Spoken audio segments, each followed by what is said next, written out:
Muy buenas tardes, muchachos. ¿Cómo están? ¿Cómo se encuentran? ¿Cómo les ha ido?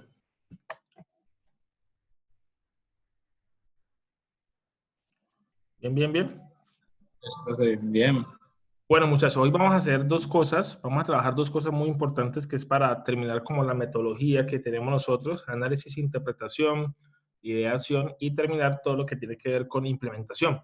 Hay algo muy importante que muchas veces cuando ya uno está haciendo prototipos finales, recuerden que la última vez lo que estuvimos analizando fue todo el tema pues de posiblemente los medios para utilizar, el tema sensórico, el tema de actuadores, las placas, ¿sí? Que realmente pues uno puede escoger algunos sistemas hardware y software para trabajar pues con con su prototipo, pero muchas veces uno se olvida de algo que es muy importante, que son las especificaciones del producto o del prototipo. ¿Qué son las especificaciones? Cuando yo ya le empiezo a dar valores a mis objetivos. ¿Cómo así valores a mis objetivos? Resulta que ustedes tienen una lista de atributos, ¿cierto? Y esa lista de atributos pues sabemos que tiene objetivos, funciones, restricciones, medios, pero cuando digo darle valor a los objetivos es que si yo digo el dispositivo debe ser portable, entonces ya tengo que decir cuánto es portable, ¿sí? Si yo digo el dispositivo debe ser de fácil uso, bueno, ¿cómo mido eso del fácil uso? ¿Cómo lo mido? Ahí es donde aparecen los criterios de las especificaciones, ¿sí? ¿Con qué criterio yo voy a medir eso? Si yo al usuario le digo, mi sistema es veloz, ¿cuánto es veloz? Es decir, que ahorita no solamente nos basta con decir, bueno, mi sistema va a ser un dispositivo veloz, ¿cuánto es veloz? Mi dispositivo es un sistema eficiente, ¿cuánto ahorra energía, por ejemplo? Entonces, es ahí donde esto nos va a servir muchísimo para sacar las especificaciones de nuestro prototipo y de nuestro producto y nos va a permitir también trabajar con el famoso manual de usuario. El manual de usuario sale de aquí. Cuando digo que el manual de usuario sale de aquí porque ya ustedes hicieron unas funciones, ya ustedes hicieron un análisis funcional y por ende, con base a esas funciones, yo ya puedo sacar mis especificaciones técnicas como les voy a mostrar a continuación. Entonces, hoy vamos a ver como tal esa relación que hay entre lo técnico y lo funcional, cuáles son los límites máximos o mínimos que mi dispositivo puede operar. Y esto es vital, muchachos. Cuando uno no hace esto en un prototipo o uno no hace esto en un producto, ¿qué pasa? Lo que pasa es que uno puede tener problemas legales muy fuertes a futuro, ¿sí? Si usted en el manual de usuario no especifica que la alimentación de voltaje de ese dispositivo o de ese prototipo va a estar entre tanto y tanto, créanme que las personas lo pueden alimentar con cualquier cosa porque usted no especificó y lo dañan. Y el problema es para uno como empresa que está produciendo este dispositivo. Por eso el manual de usuario, aparte de enseñarle al usuario a manejar, el manual de usuario sirve para que usted se limpie las manos con su producto, con su prototipo, ante situaciones extremas de uso. Ejemplo, no exceder temperatura a tanto, no exceder humedades a tanto. Eso es importantísimo hacerlo. Y por eso ustedes ven que el manual de usuario muchas veces es lo último que el usuario se lee, porque obviamente sabe por intuición, sabe manejar las cosas, pero cuando dicen, uy, eso salió malo, resulta que es que posiblemente usted excedió alguna especificación que en el manual decía que no lo podía hacer. Entonces, aquí donde los productos sirven para, como les digo, para problemas legales a futuro, uno como tal decir, uy, voy a colocar este limitante de mi producto porque yo soy el diseñador, yo soy el desarrollador y sé cuáles son mis límites tanto inferiores como mis límites superiores, ¿sí? De mi funcionamiento de mi dispositivo. Entonces, a esto es lo que le llaman pues, los criterios técnicos. ¿Con qué criterio yo le voy a colocar los límites a mis especificaciones? ¿Listo? ¿Qué son los criterios técnicos? Pues obviamente sabemos que nosotros tenemos una lista de atributos donde hay objetivos y funciones, pero esos objetivos y funciones deben tener unos límites precisos, ¿sí? Y cuando digo que tienen que tener unos límites, es que yo tampoco puedo dejar tan abierto todo. Si yo digo portable, ¿cuánto es portable? Si yo digo que es estético, bueno, ¿cómo puedo medir lo estético? Porque hay cosas que se pueden medir porque son muy objetivas, pero hay cosas que no se pueden medir porque son muy subjetivas. Si yo les pregunto a ustedes, ¿ustedes cómo miden que algo es estético? ¿Cómo medirían algo estético?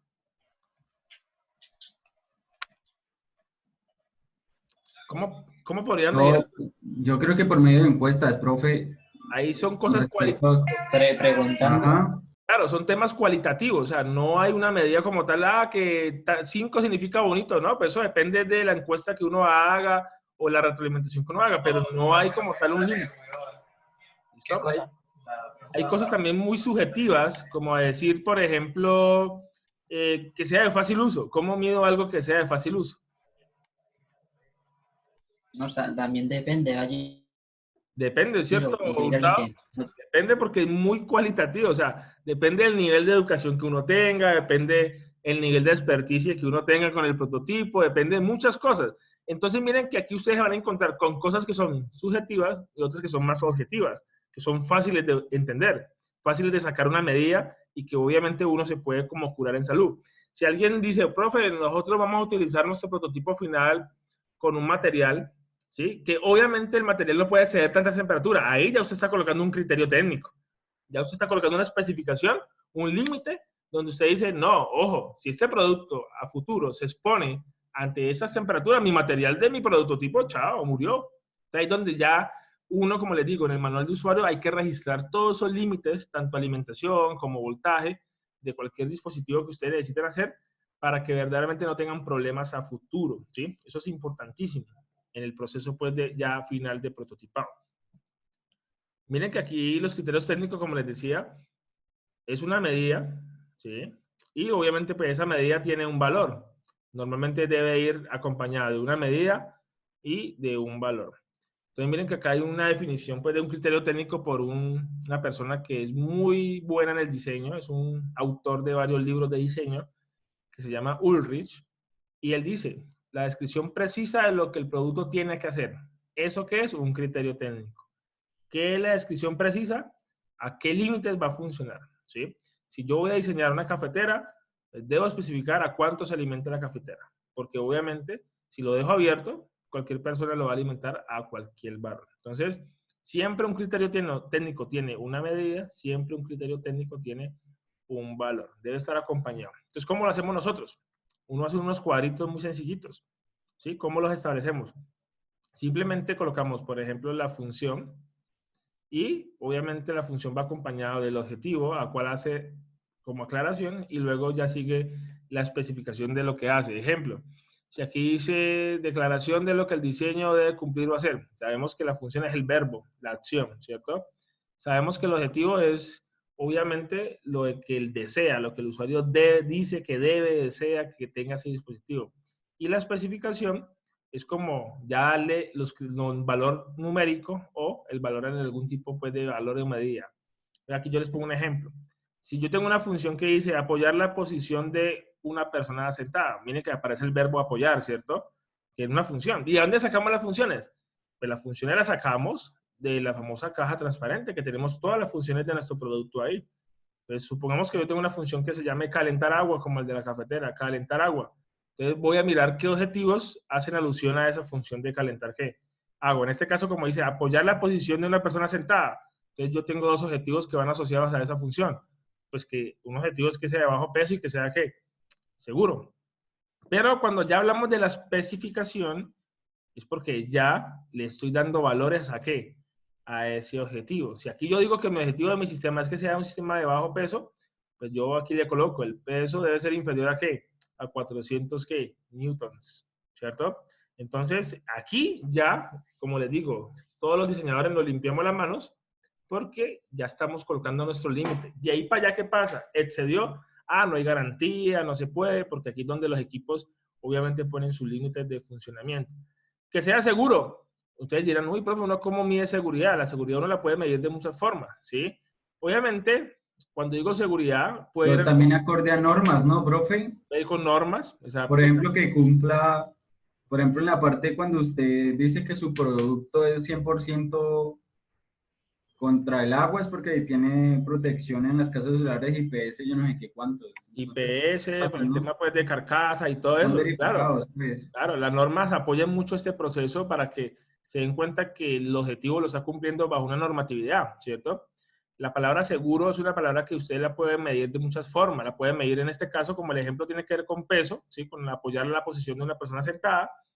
Entonces dice que la altura no excede los 500 milímetros, ¿sí? Entonces miren que, bueno, la altura puede ir relacionada con ¿qué? Con seguro. O también podemos medir la seguridad con la cantidad de puntas filudas que tenga el dispositivo. No, miren que el dispositivo no tiene puntas filudas, tiene como tal puntas redondas para evitar accidentes. Chévere. Mira que las paticas de la silla tienen unos tapones para adhesión al piso. Chévere. Lo puedo medir por la cantidad, pues, de dispositivo. Entonces, mira que la palabra seguro, pues, es una palabra, pues, muy abierta pero que uno le puede encontrar el valor o la medida acorde pues al contexto que uno esté trabajando, ¿sí? Por ejemplo, los chicos que pueden trabajar con temas de seguridad, yo recuerdo mucho un grupo que tuve en el 2016 aproximadamente, un grupo de diseño que tuve. Ellos diseñaron un arnés para hacer trabajos de altura. Y el arnés, obviamente, pues uno de los objetivos principales de hacer un arnés inteligente, porque era un arnés inteligente, era el tema de seguridad. Entonces, ellos como midieron el tema de la seguridad, lo midieron, obviamente, pues con el peso de las personas. Obviamente hay unas restricciones de peso. Si una persona está muy gordito, muy pesado, pues obviamente hay un límite, el tema de la seguridad, ¿sí? Porque saben que su material pues tiene unos límites. Entonces, es ahí donde lo pueden hacer así. Otra forma de también utilizar los famosos criterios es que hay varias especificaciones que uno puede hacer. Existen 3 tipos de especificaciones que uno puede hacer dentro del proceso de diseño. Hay algo que llaman las especificaciones prescritas. ¿Qué son las prescritas? Es cuando el valor que yo le pongo a ese objetivo es ese y es. O sea, no hay forma de que sea otro. Ejemplo, si yo hago un diseño que su tamaño me dio tanto por tanto por tanto, pues así fue el que me dio. O sea, esa es la medida que me dio. Tal cual natural. Me da cuenta como la medida natural de algo que sale, ¿sí? Las especificaciones de procedimiento es cuando a mí me obligan que mediante la física o la matemática yo pueda utilizar algunos cálculos matemáticos para calcular desempeños, ¿sí? Ejemplo, hay gente que saca un panel solar. Supongamos que yo compro un panel solar y el panel solar, cuando yo lo veo por internet, el panel solar dice que él me produce aproximadamente 500 vatios, ¿cierto? Entonces, si él dice en el datasheet, en la hoja técnica, dice que produce 500 vatios, cuando él llega aquí a Colombia, ¿cierto? Perdón. Cuando él llega a Colombia, si yo lo pedí, pues posiblemente ese valor que ellos me dieron va a cambiar. ¿Por qué? Porque es que una cosa es que el panel funcione en otras condiciones ambientales, otra cosa es que llegue aquí a Colombia, donde tenemos un trópico más fuerte, y el trópico hace que de pronto la potencia aumente. Entonces, la única forma que uno pueda calcular el valor real de potencia del panel solar es haciendo un procedimiento matemático. Ah, mira, ¿cuánta corriente hay?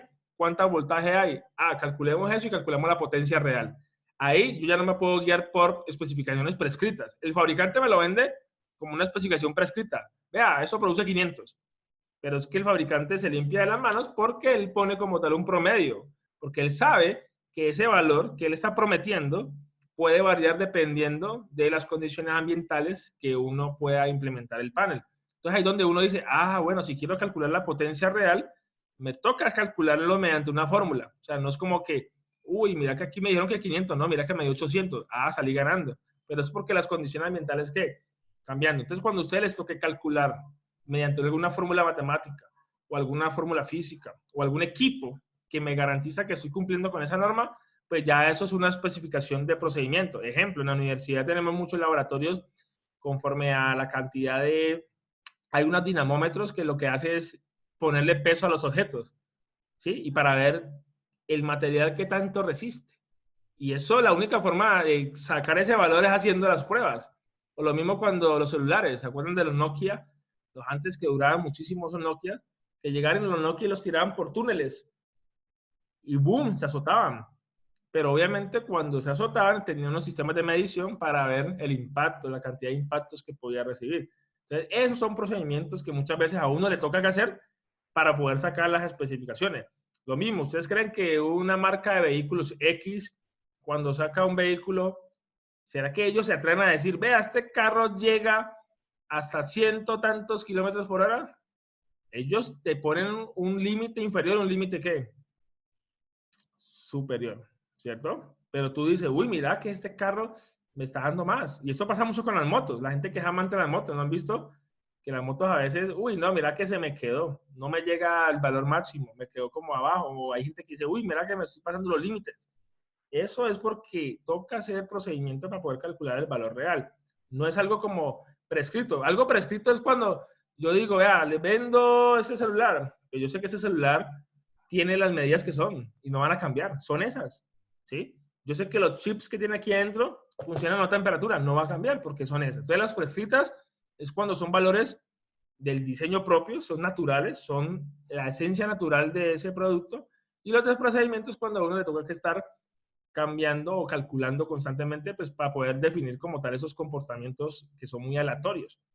Y finalmente existe una especificación que se llama desempeño.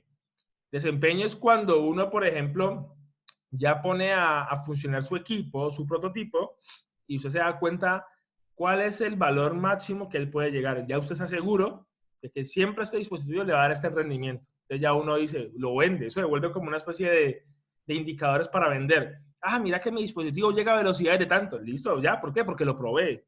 Porque verdaderamente hice y los usuarios probaron el desempeño de mi producto y eso se vende solo, ¿sí? Entonces, vamos a poner un ejemplito muy sencillito aquí. Miren que acá, especificaciones prescritas. Un ejemplo de algo que esté hecho. Que está hecho de aleación de aluminio 70-75T6, una especificación. Y la parte más larga no supera los 500 milímetros. ¿Qué significa? Que estas especificaciones que me están dando aquí son del sistema, no hay nada que hacer, no van a cambiar, es eso, ¿sí? Pero, miren, por ejemplo, un ejemplo de especificaciones de procedimiento. Su máxima tensión normal se calcula a partir de cita max, es ver la presión sobre área. Para poder saber en cuánto ese sistema no va a exceder la tensión, debo hacer una fórmula, porque no lo puedo calcular como que el fabricante me dijo, no, hay que hacerlo con una prueba. Y cuando ya uno se lanza un valor de desempeño, cuando ya uno se atreve a decir que mi sistema soporta 6.000 newtons, es porque usted realmente está seguro que su dispositivo alcanza eso. Si no, no lo ponga. Si no, no haga especificaciones de desempeño, porque esto se convierte en un dolor de cabeza con el tema de las falsas promesas al momento de crear un prototipo o un producto. Es como si yo dijera a un agricultor con lo que yo hago. Vea, agricultor, usted con mi dispositivo le voy a disminuir el 60% de la utilidad o de lo que está perdiendo. Pues, pucha, para mí sería muy difícil decirle eso a un usuario sabiendo que lo mío es muy procedimental. Mi eficiencia de mi sistema depende de condiciones ambientales, depende de cómo esté el terreno, depende del uso de los dispositivos. Entonces miren que yo no me podría atrever a sacar una especificación de desempeño, porque donde yo diga, vea, le voy a optimizar un 60% de sus recursos, estoy como clavándome yo mismo el cuchillo, ¿sí? Entonces, ¿quiénes hacen esto de desempeño? Son personas que llevan muchos años en el mercado.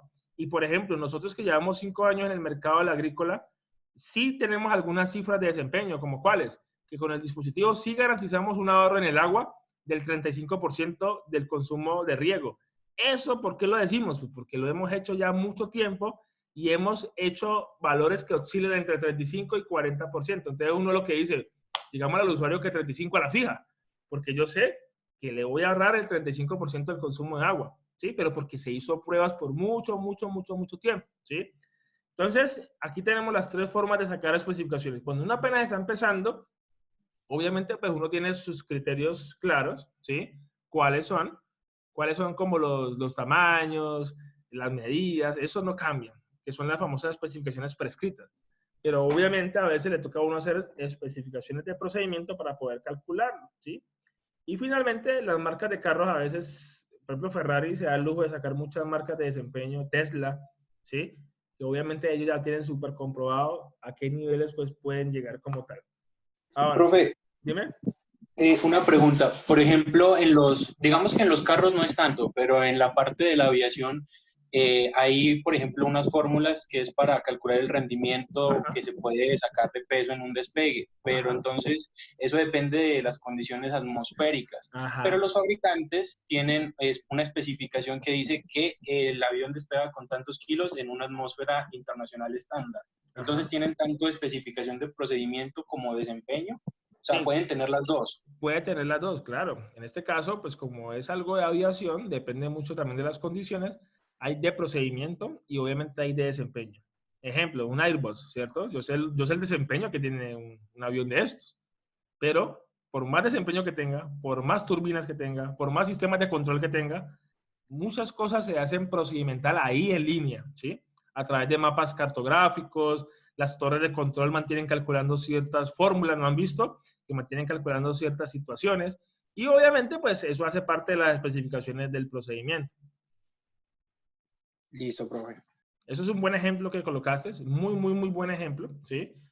Esto pasa también con los productos, por ejemplo, de la canasta familiar, ¿sí? Si tú miras los productos o una comida, cuando tú vas, por ejemplo, a un restaurante favorito, tú vas a un restaurante favorito porque obviamente pues te gusta el sabor de lo que comes y obviamente pues tú en línea, y no has notado que una vez va a algún sitio que a usted le guste y uno dice, ve, hoy sabe raro, ¿cierto? Hoy como que lo que yo siempre he venido acá no sabe igual. Es posiblemente, para poder que ellos garanticen una calidad en su producto, debe manejar un estándar, ¿cierto? Y para poder manejar un estándar en las franquicias de los restaurantes deben manejar las mismas fórmulas. ¿Usted imagina Domino's Pizza, que es tan grande y que tiene tantas franquicias?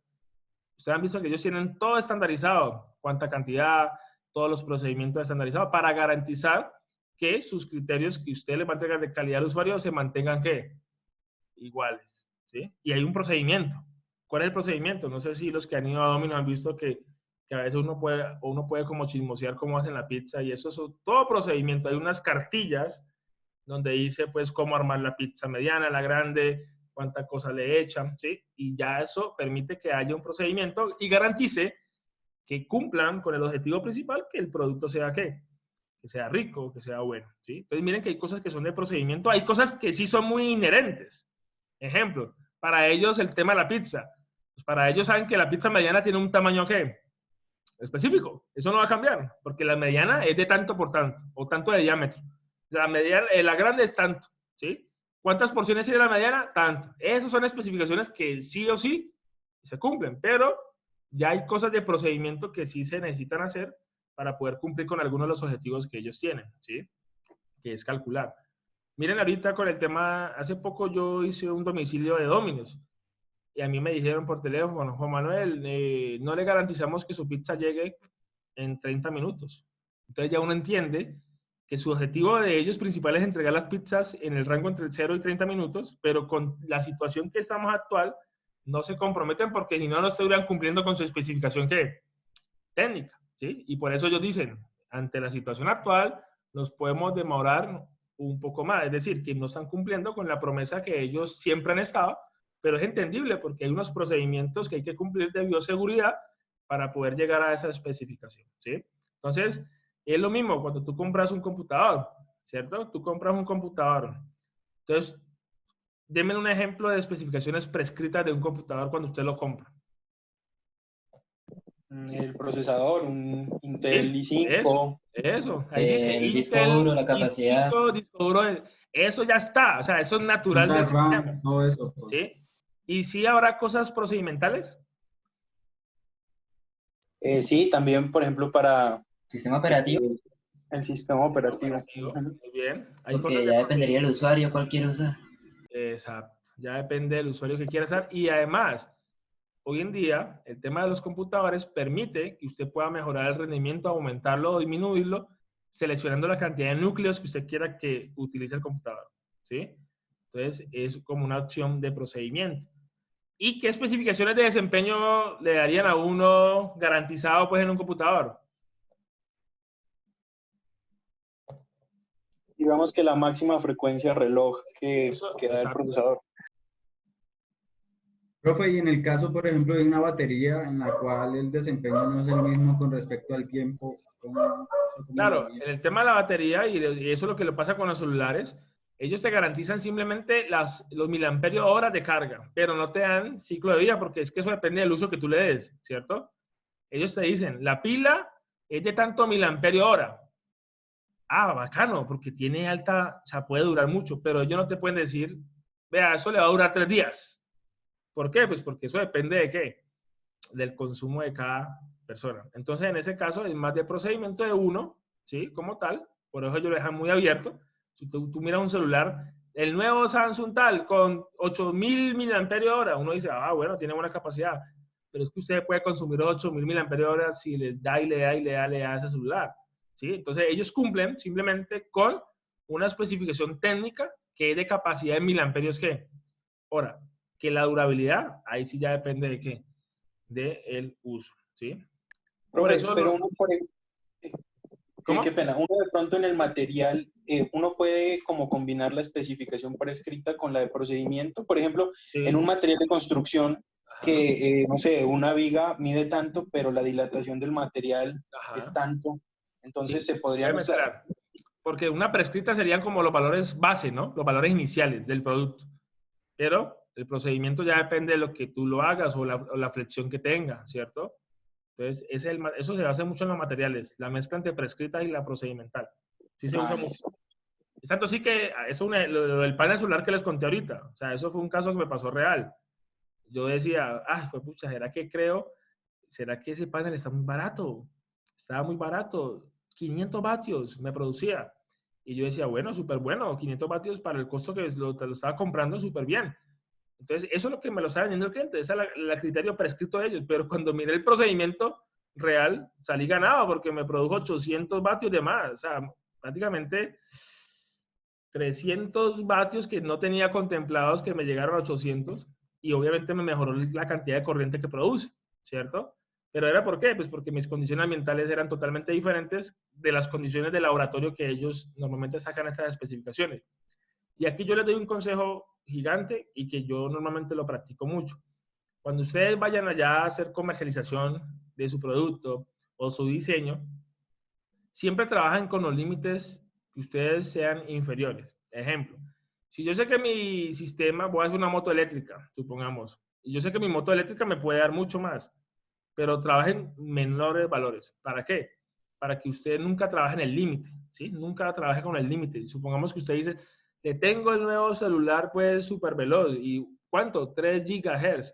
Pucha, pero nunca pongan ese valor máximo ahí. Traten de colocar menor para que el usuario cuando lo use y obviamente los ponga ante situaciones, pues vea el rendimiento, ¿sí? Por eso ese es el truco que muchas empresas hacen. Que te venden un producto con unos límites, pero es que las empresas son muy inteligentes en ese sentido. Los límites que ellos dan son límites que están súper garantizados y son los bajitos. Que el computador puede dar más, sí puede dar más, ¿sí? Entonces, eso es un consejo que yo les doy, porque normalmente pues uno puede clavarse el cuchillo uno diciendo, vea, yo tengo el producto que dura 5 años y eso no lo puedo decir tan fácilmente porque pues eso depende también del uso. Más bien ponga una garantía que usted considere prudente, donde usted sabe que posiblemente tiene que cambiar algunos accesorios o tiene que cambiar algunos componentes técnicos que él tiene ahí, ¿sí? Entonces miren que esto es muy bacano en el mundo ya del diseño final, porque aquí donde ya pensamos en esto, muchachos. Miren que aquí les pongo un ejemplo. Profe, una pregunta, qué pena. En ese caso, que usted decía el ejemplo que uno ponía menores, digamos, ¿no dañaría un poco la parte del marketing? O sea, ¿no venderías menos? No, lo que pasa es que obviamente tú no, cuando digo que pones menos, no vas a colocarlo pues ahí súper pequeño. Ejemplo, si yo pongo lo del panel, le pongo el mismo ejemplo del panel. ¿Ustedes creen que ellos dijeron 500? Eso sacaron un promedio, ¿sí? Entonces, 500 es como decir, el promedio entre lo mínimo porque y lo que... Si jugás ahí en el límite, cuando de pronto quieras hacer algo diferente, no puedes porque, o sea, no puedes extenderte. Exacto. Es como cuando, por ejemplo, vos vas a comprar una camisa y sabes que tu límite es como 20,000 pesos, digamos. Ajá. Pero, o sea, vos no puedes quedarte sin 0 pesos, sino que vos tratas de quedarte con algo por si te varás, algo así. Algo así. Claro, como obviamente, yo no voy a ofrecer, yo tengo un compañero que él trabaja en Fanalca, donde hacen las motos Honda aquí en el Valle, ¿cierto?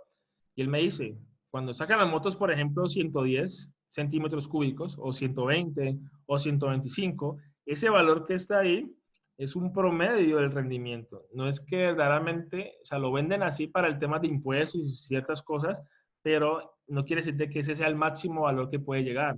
Porque si no, pues obviamente estarían incurriendo. ¿No han visto en los tacómetros cuando uno ve las velocidades que la aguja puede llegar más del carro que puede dar, ¿cierto?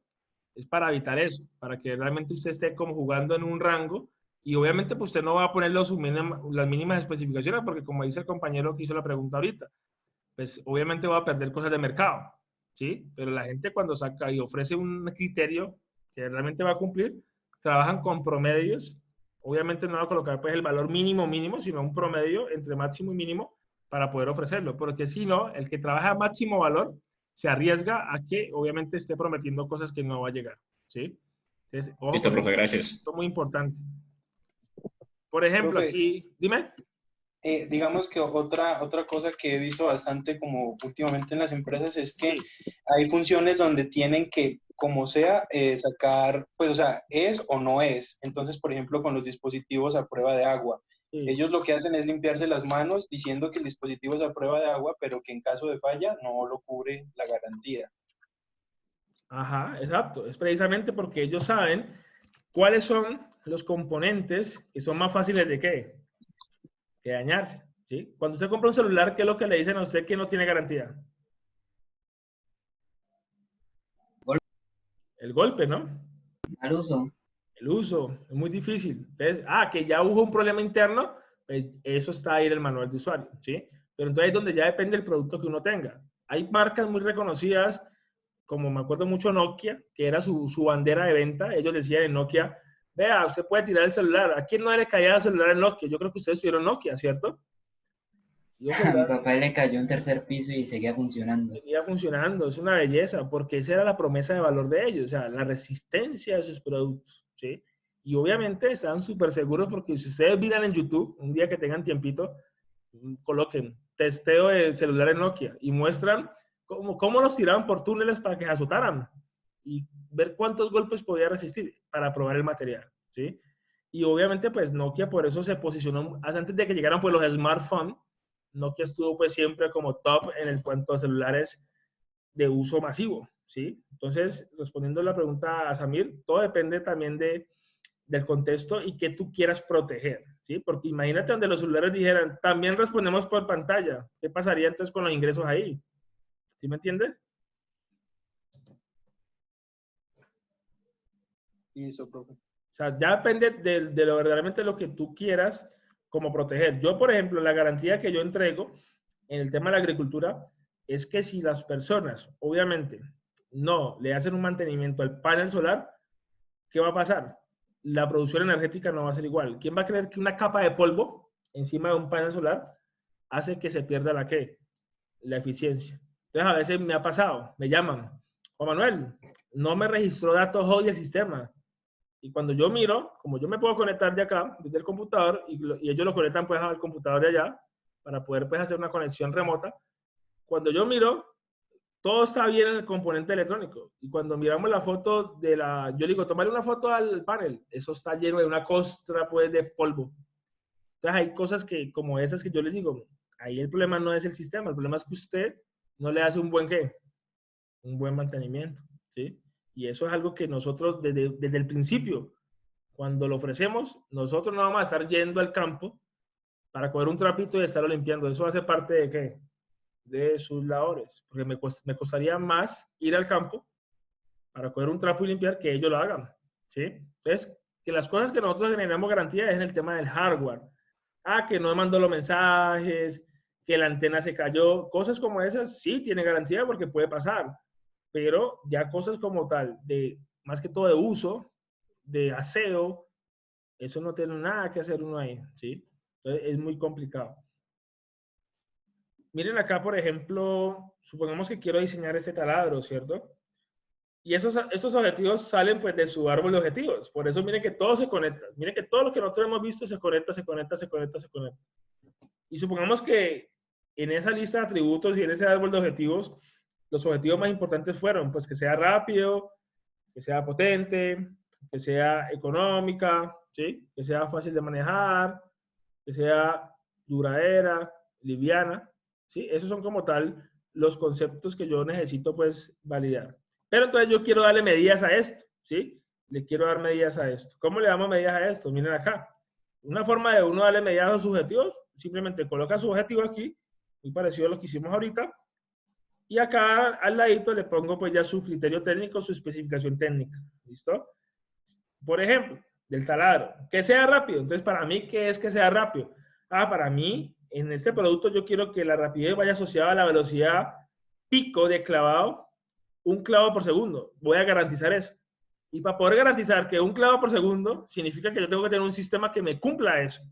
Si yo me atrevo a decir esto que les puse aquí, es porque yo estoy seguro que mi componente electrónico o mecánico que está ahí adentro haciendo la inyección del clavado, voy a cumplir ese requisito. Si no, es muy difícil. Les pongo el caso de hace un año, una persona en Manizales que creó una máquina para hacer empanadas.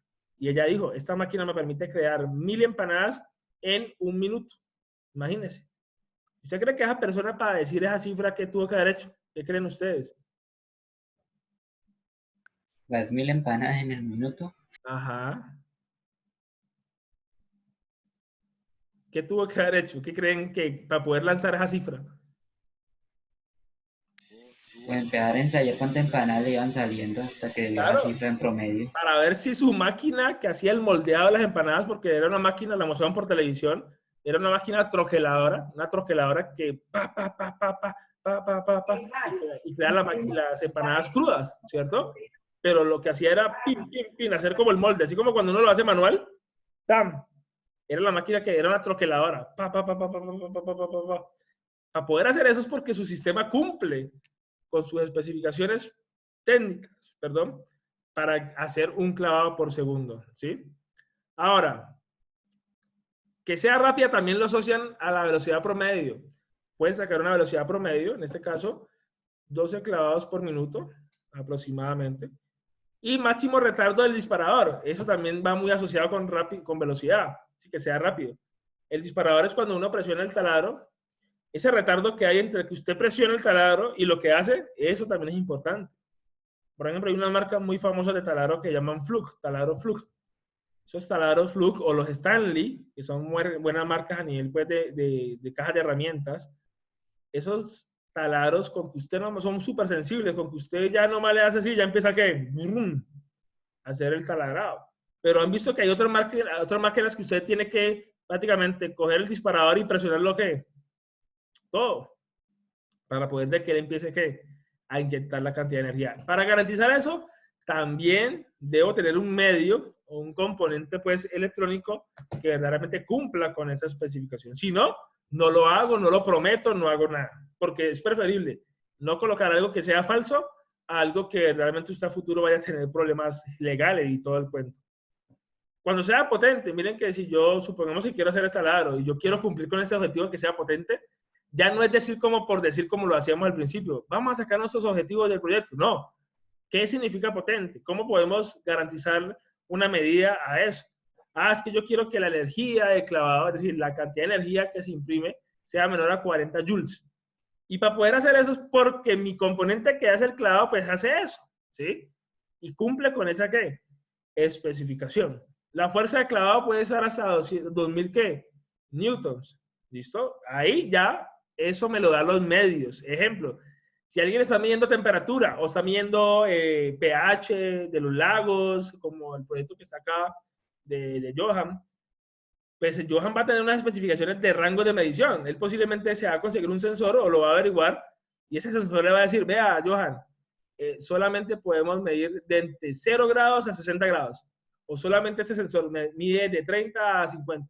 Ya depende de qué, de lo que usted consiga. Y de esa forma, usted garantiza que va a cumplir con su especificación que sea potente. ¿Listo? Por ejemplo, fácil de manejar, lo que hablábamos ahorita.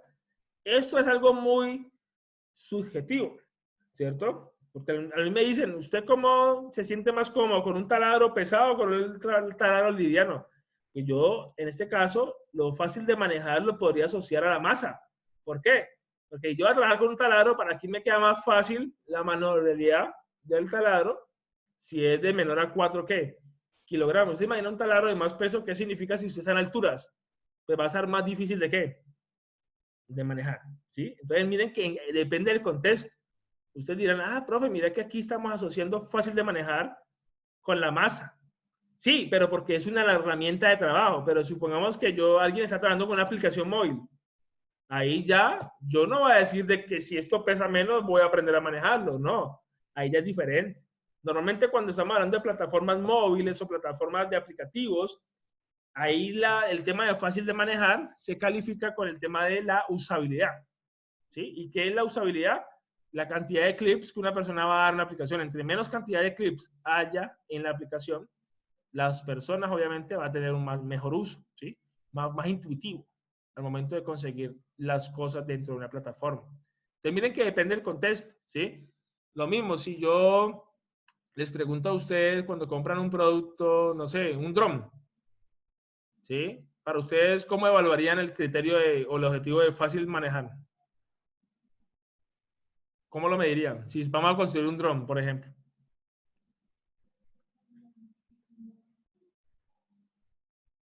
Profe, perdón. Por ejemplo, si tenemos un dron, queremos diseñar un dron, ¿cierto? Sí. Y yo quiero darle medidas a un objetivo que se llama fácil de manejar. En el dron, ¿cómo yo podría medir fácil de manejar? ¿Cómo podría medir eso? Pues no, yo solo podría medir, profe, también con la interactividad que tenga con un usuario y que él lo califique.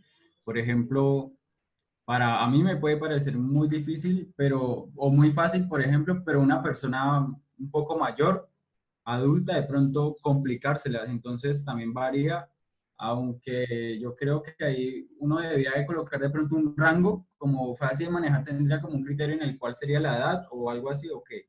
Sí, puede ser. Lo que pasa es que como en situaciones, depende del contexto, es más fácil encontrar una medida para fácil manejar.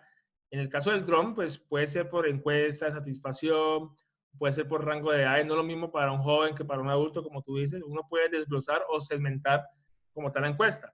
Pero alguien puede decir, no, para mí fácil manejar un dron es que el control sea de fácil manejo, ¿sí? El control sea muy intuitivo al momento de qué, de manejarlo, o la cantidad de botones que tenga, ¿no? También podría alguien decir, no, mira que este dron nomás tiene un botón y yo lo presiono y él solito se va. ¿Ahí qué significa? Pues que el dron se maneja ¿qué? Solo. A Solo. diferencia de pronto un dron convencional que tiene pues la palanquita acá, la palanca acá. Uy, hay que saber tener un sentido de orientación para manejar un dron, hay que tener un buen sentido de orientación. Ah, bueno, eso es otro gremio de personas que trabajan pues con el tema del dron. ¿Se imaginan esas competencias que hacen de drones, que pasan por televisión a cada rato? Esa gente pues usa gafas, ¿cierto? Para poder ver y hacer las competencias de los drones.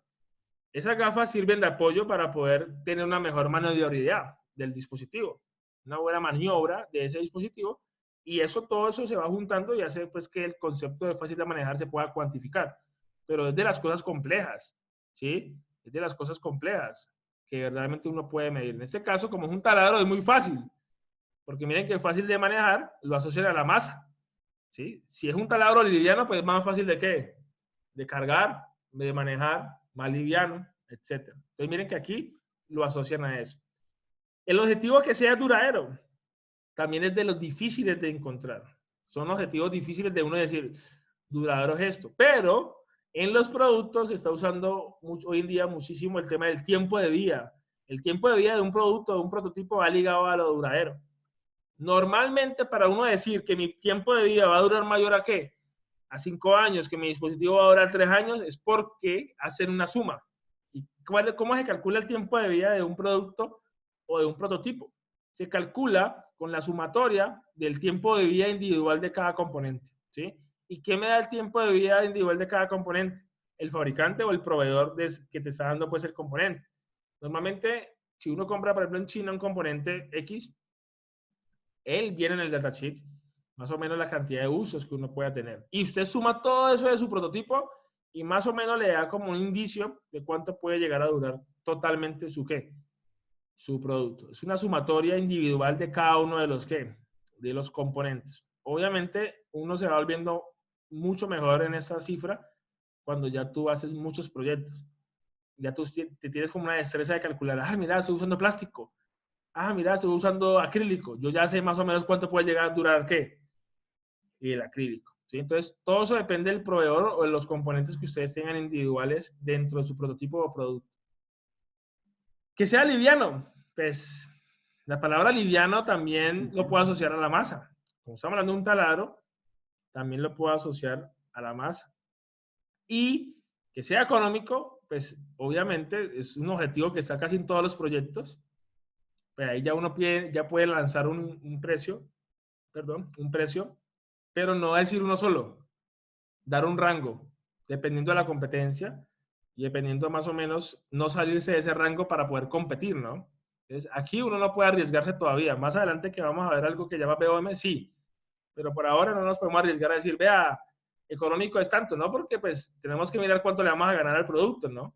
Entonces, por eso normalmente cuando alguien va a colocar criterios o especificaciones técnicas al objetivo económico, lo recomendable es hacer un ranguito, ¿sí? Un ranguito para que tú te puedas mover aquí, en ese rango. ¿Y cómo saco el rango? Lo saco dependiendo pues de la competencia que yo tenga, ¿listo? Entonces ya cuando uno tiene claro, muchachos, cuando ya uno tiene claro cuáles son mis objetivos del proyecto, todo el mundo lo tiene, empiecen a sacar esas especificaciones técnicas, dependiendo si tienen ustedes el componente para hacerlo.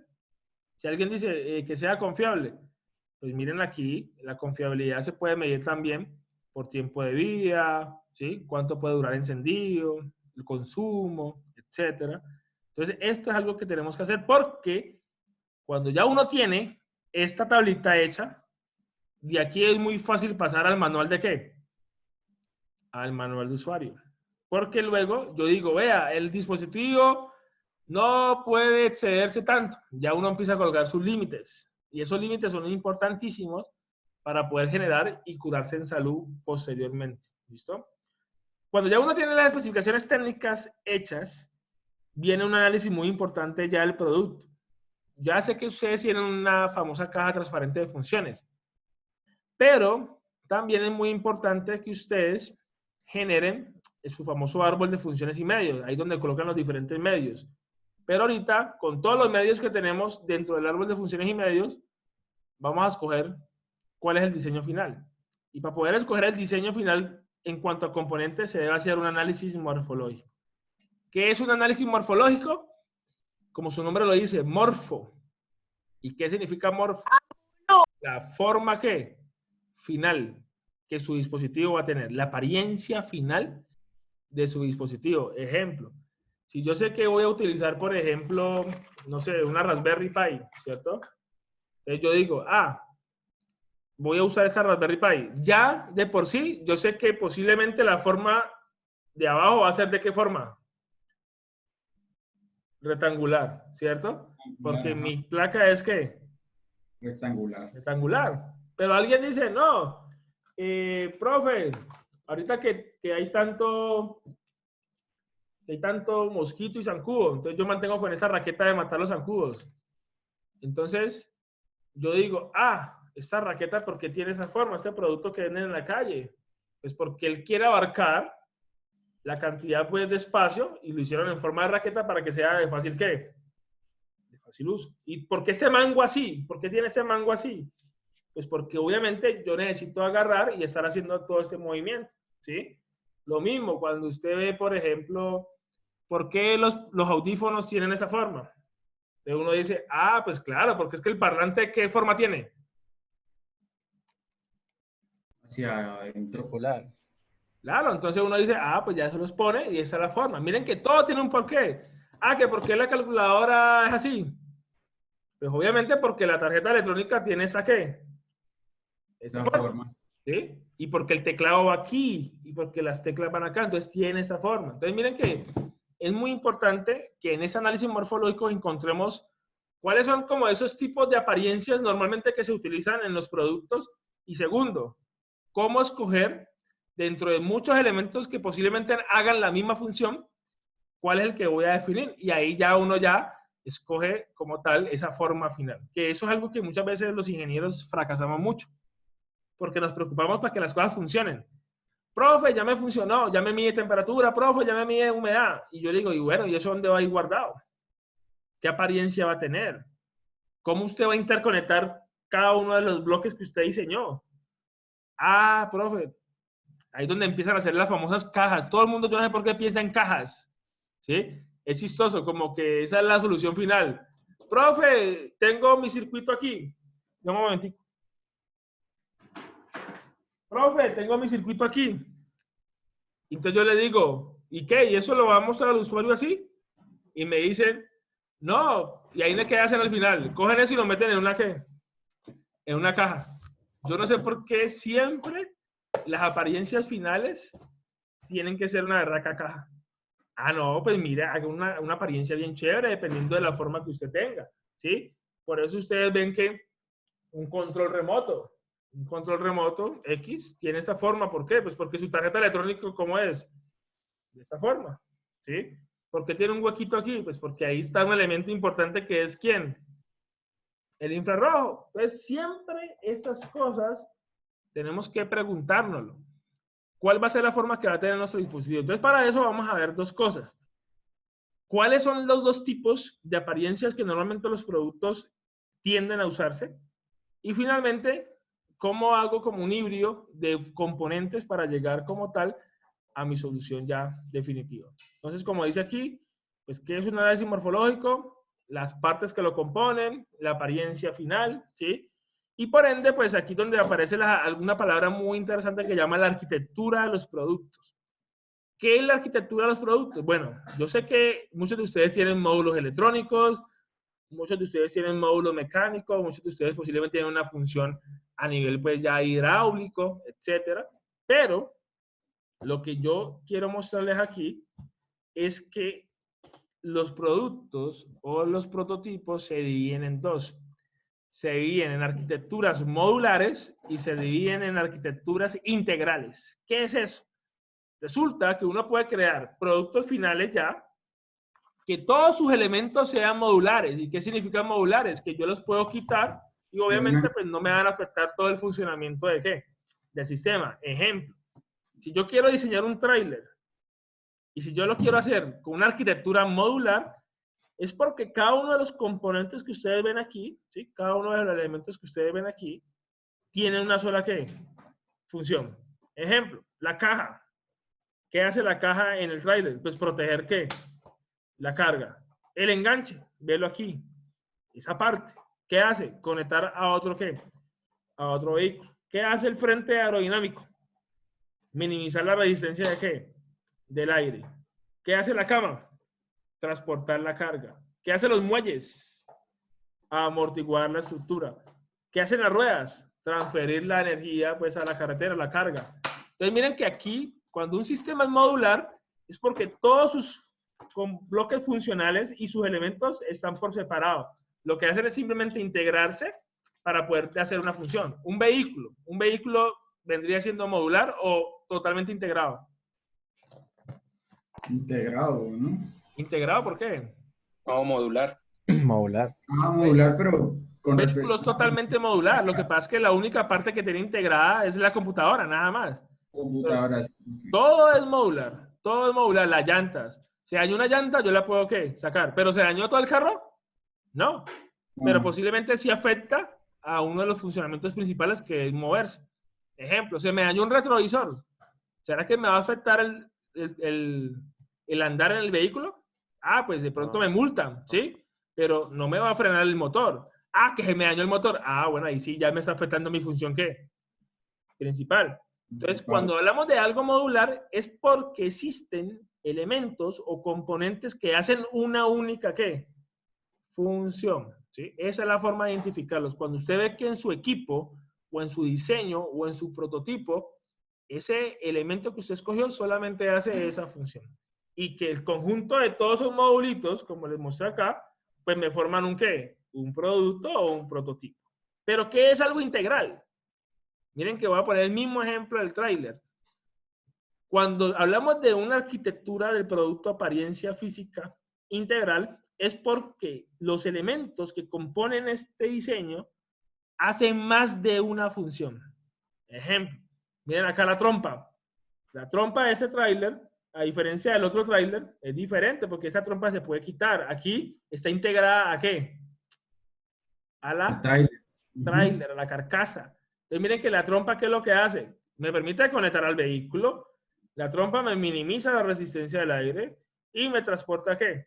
La carga. Entonces, cuando ustedes vean en sus diseños un elemento que hace más de una función, 2, 3, 4, ya su producto o su prototipo tiende a ser más integral, ¿sí? Y cuando digo más integral es que si se daña ese berraco elemento, ahí sí prácticamente se daña casi toda la funcionalidad de ¿qué? De su producto. Un computador portátil, ¿qué viene siendo? Integral. Totalmente integral. Integral. Pero un computador de escritorio. Modular. Periférico. Modular. ¿Por qué modular? Por esa cantidad de periféricos que tiene, usted lo puede... Exacto. Porque su memoria, sus discos duros, sus periféricos están conectados externamente. ¿Listo? Eso es un buen ejemplo. Entonces, con base a esto, ustedes en ese momento, para hacer un buen análisis, aparte ya las especificaciones o criterios que ustedes tengan, ustedes dicen, bueno, muchachos, a la final nosotros ¿qué tenemos? ¿Un diseño integral o un diseño ¿qué? Modular? Ustedes me dirán, profe, ¿cuál es mejor? Pues no les voy a decir cuál es mejor, más bien les voy a mostrar las ventajas y las desventajas, porque es que cada uno tiene sus ventajas y cada uno tiene sus desventajas. Y vamos a verlas para que ustedes vean, ya, en qué momento utilizo uno, en qué momento utilizo otro.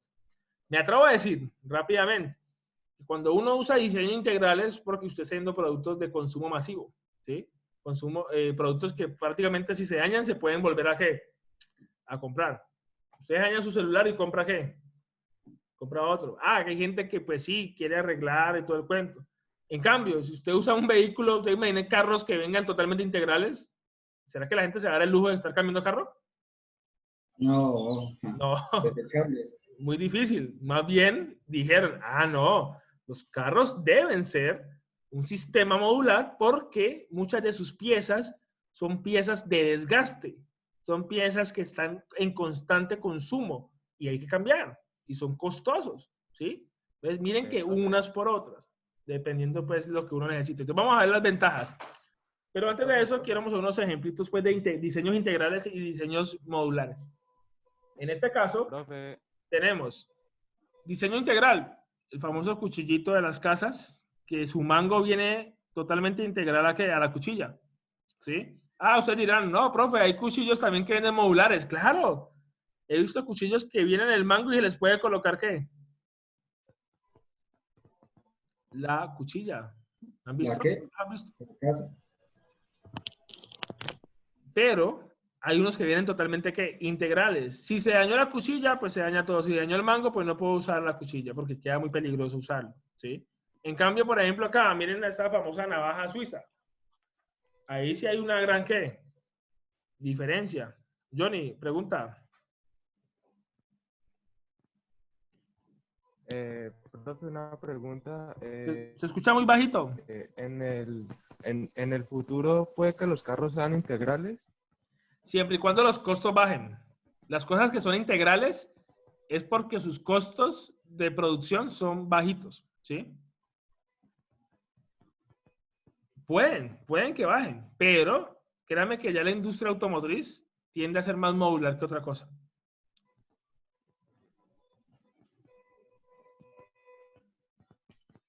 Listo.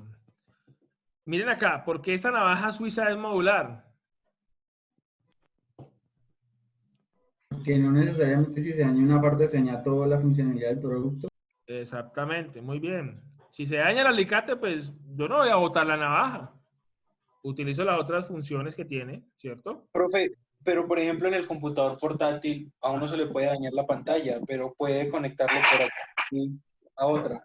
Claro, Entonces, pero no es que te lo recomienden usarlo así. O sea, no es que, un ejemplo, tú tienes un computador Asus o Toshiba, lo que sea, y si a ti te daña la pantalla, para la empresa, ya te dañó todo. Otra cosa es que uno coloque el HDMI y lo conecte a otra cosa, ¿cierto? Pero ya esa parte. Claro, es diferente, pero es porque ya uno le está haciendo como la comba al palo, como dice uno. ¿Sí? O es como cuando han visto que aquí en Colombia somos expertos para eso. Supongamos que a alguien se le dañe el cuchillo y se le dañó el mango. ¿Qué es lo que hace mucha gente? Pues le coloca un mango de madera, ¿cierto?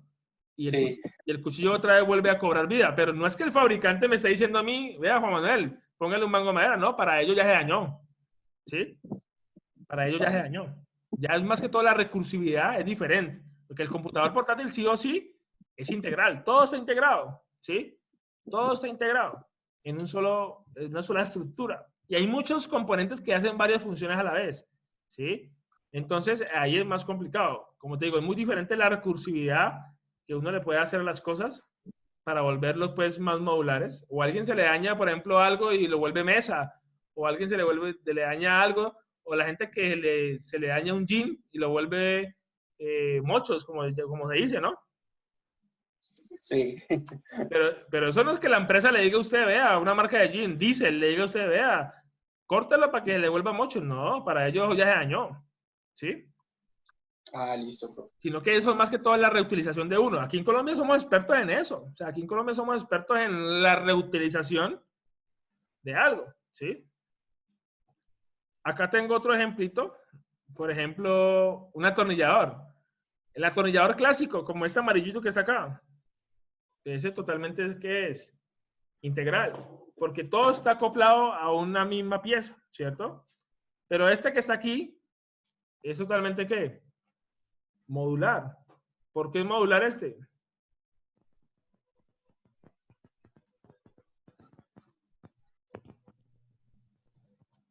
¿Por qué es modular ese? Profe, ¿Este por qué es modular? profe, porque las piezas pues se pueden quitar al mismo tiempo e intercambiar si se llegan a dañar. O sea, Exacto. no depende. No depende. Yo puedo colocar diferentes Daña piezas. uno, por ejemplo, si daña la punta de pala, pues la estrella sigue funcionando. Ajá, exactamente. Otro ejemplo, pues el que ya habíamos hablado ahorita, el del computador de escritorio versus el computador portátil. Y aquí pues les vamos a mostrar las ventajas de los dos. ¿Qué ventajas tiene hacer un diseño integral? ¿Y qué ventajas tiene hacer un diseño modular? ¿Listo? Las ventajas de hacer un diseño integral. Primero, es que cuando las personas hacen diseños integrales, es más difícil de copiar. ¿Y quién me dice por qué es más difícil de copiar un diseño integral? Porque prácticamente son partes personalizadas. Exacto. Porque son partes personalizadas y porque posiblemente un fabricante haya creado un elemento que hace más de una ¿qué? Función. Y que ese elemento nada más lo tiene ¿quién? Ese fabricante. ¿Sí? Aquí es donde las personas aprovechan y crean componentes o crean algunas estrategias. ¿Para qué? Para poder generar como patentes de lo que están haciendo. ¿Sí? Luego, otra ventaja importante del diseño integral. Ojo con lo que voy a leer. Justa combinación del equipo con los demás problemas interconectados. En español, ¿qué significa eso? Que en un diseño integral es más fácil identificar muchas veces el problema. ¿Por qué? Porque como todo está junto, si de aquí para acá no midió tanta energía, es porque el error de dónde está, de aquí para dónde, para atrás. Si su portátil, su pantalla no dio video, ¿qué significa? Es baila. Pero le da un indicio a uno, le dice, uy, si no da video, es porque posiblemente la tarjeta de video, ¿qué? Se dañó. Se dañó. Muestra cierto error.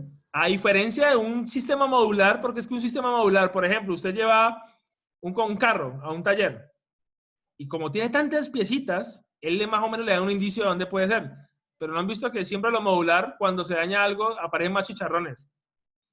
Vea, se dañó también eso. Sí, claro. Se dañó también eso. Se dañó también eso. ¿Por qué?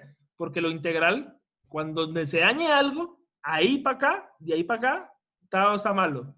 Pero posiblemente se salva otra parte. ¿Sí? Entonces, por eso, cuando dice justa combinación, es que al momento de identificar problemas dentro de un diseño integral, se hace más rápido que un modular. Otra ventaja del diseño integral es que incrementa el desempeño de los sistemas. ¿Cómo así eso? ¿Qué significa eso? ¿Qué significa la palabra desempeño?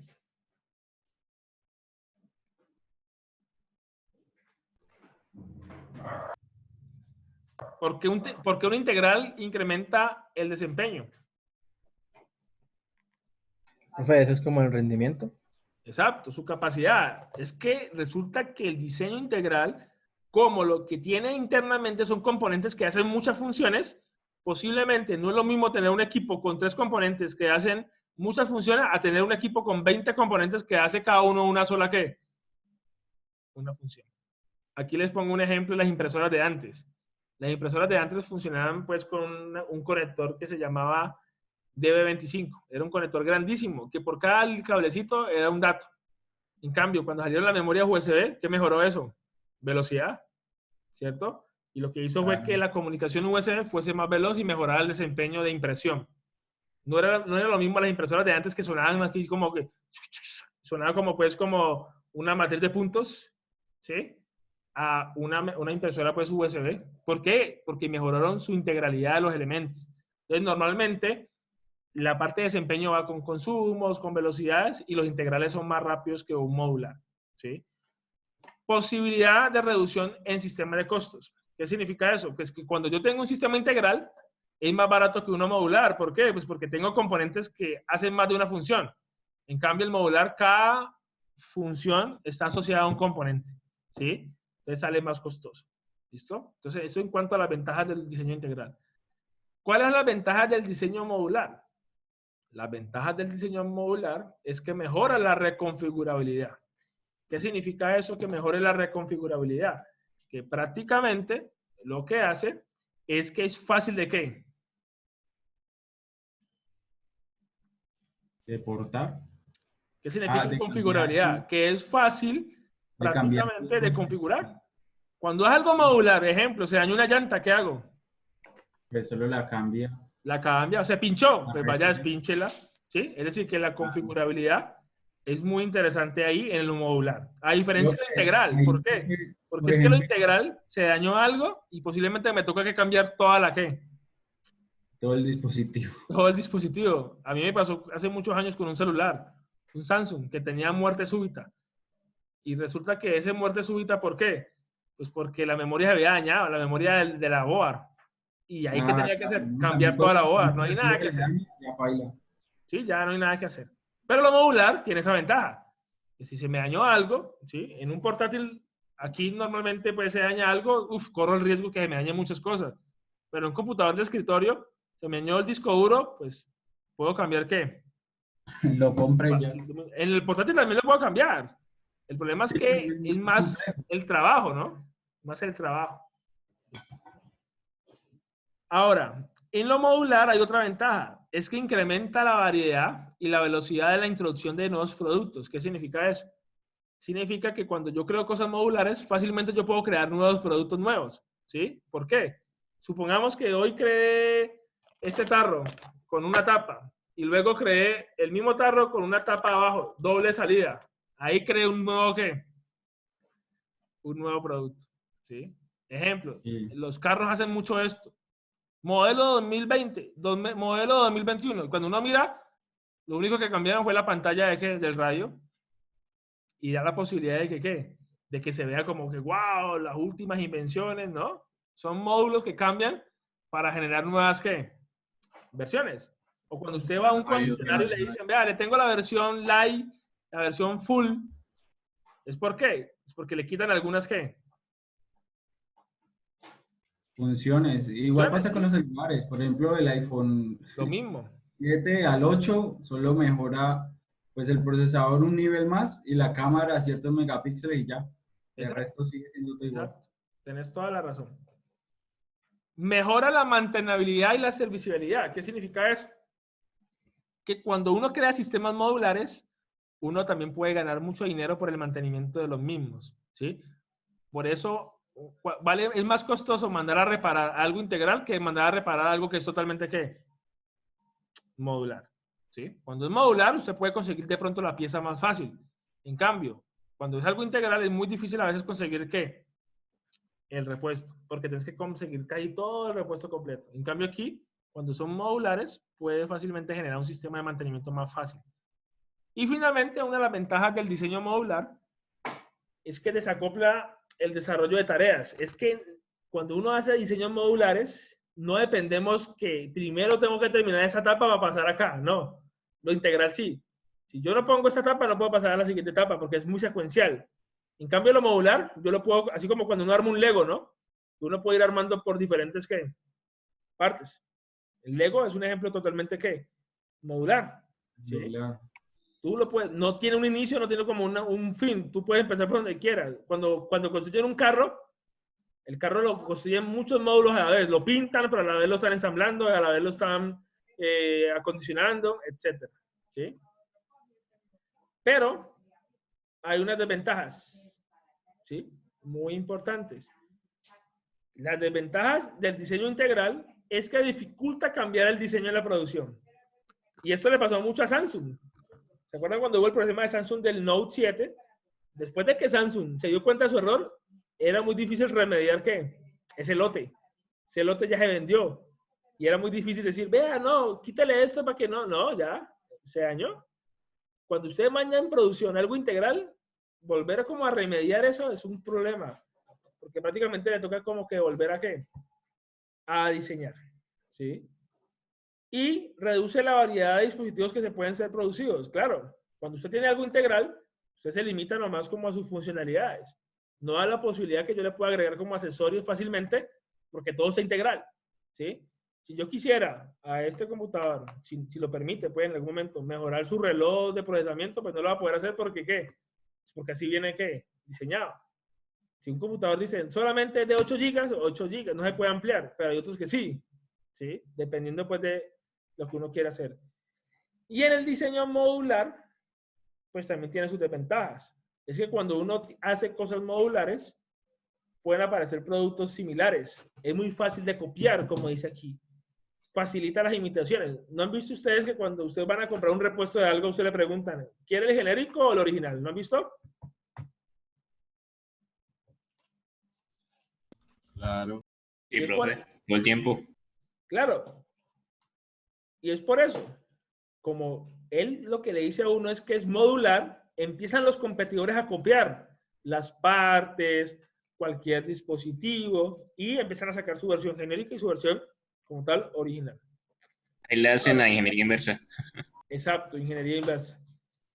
Normalmente el diseño modular puede reducir el desempeño, claro.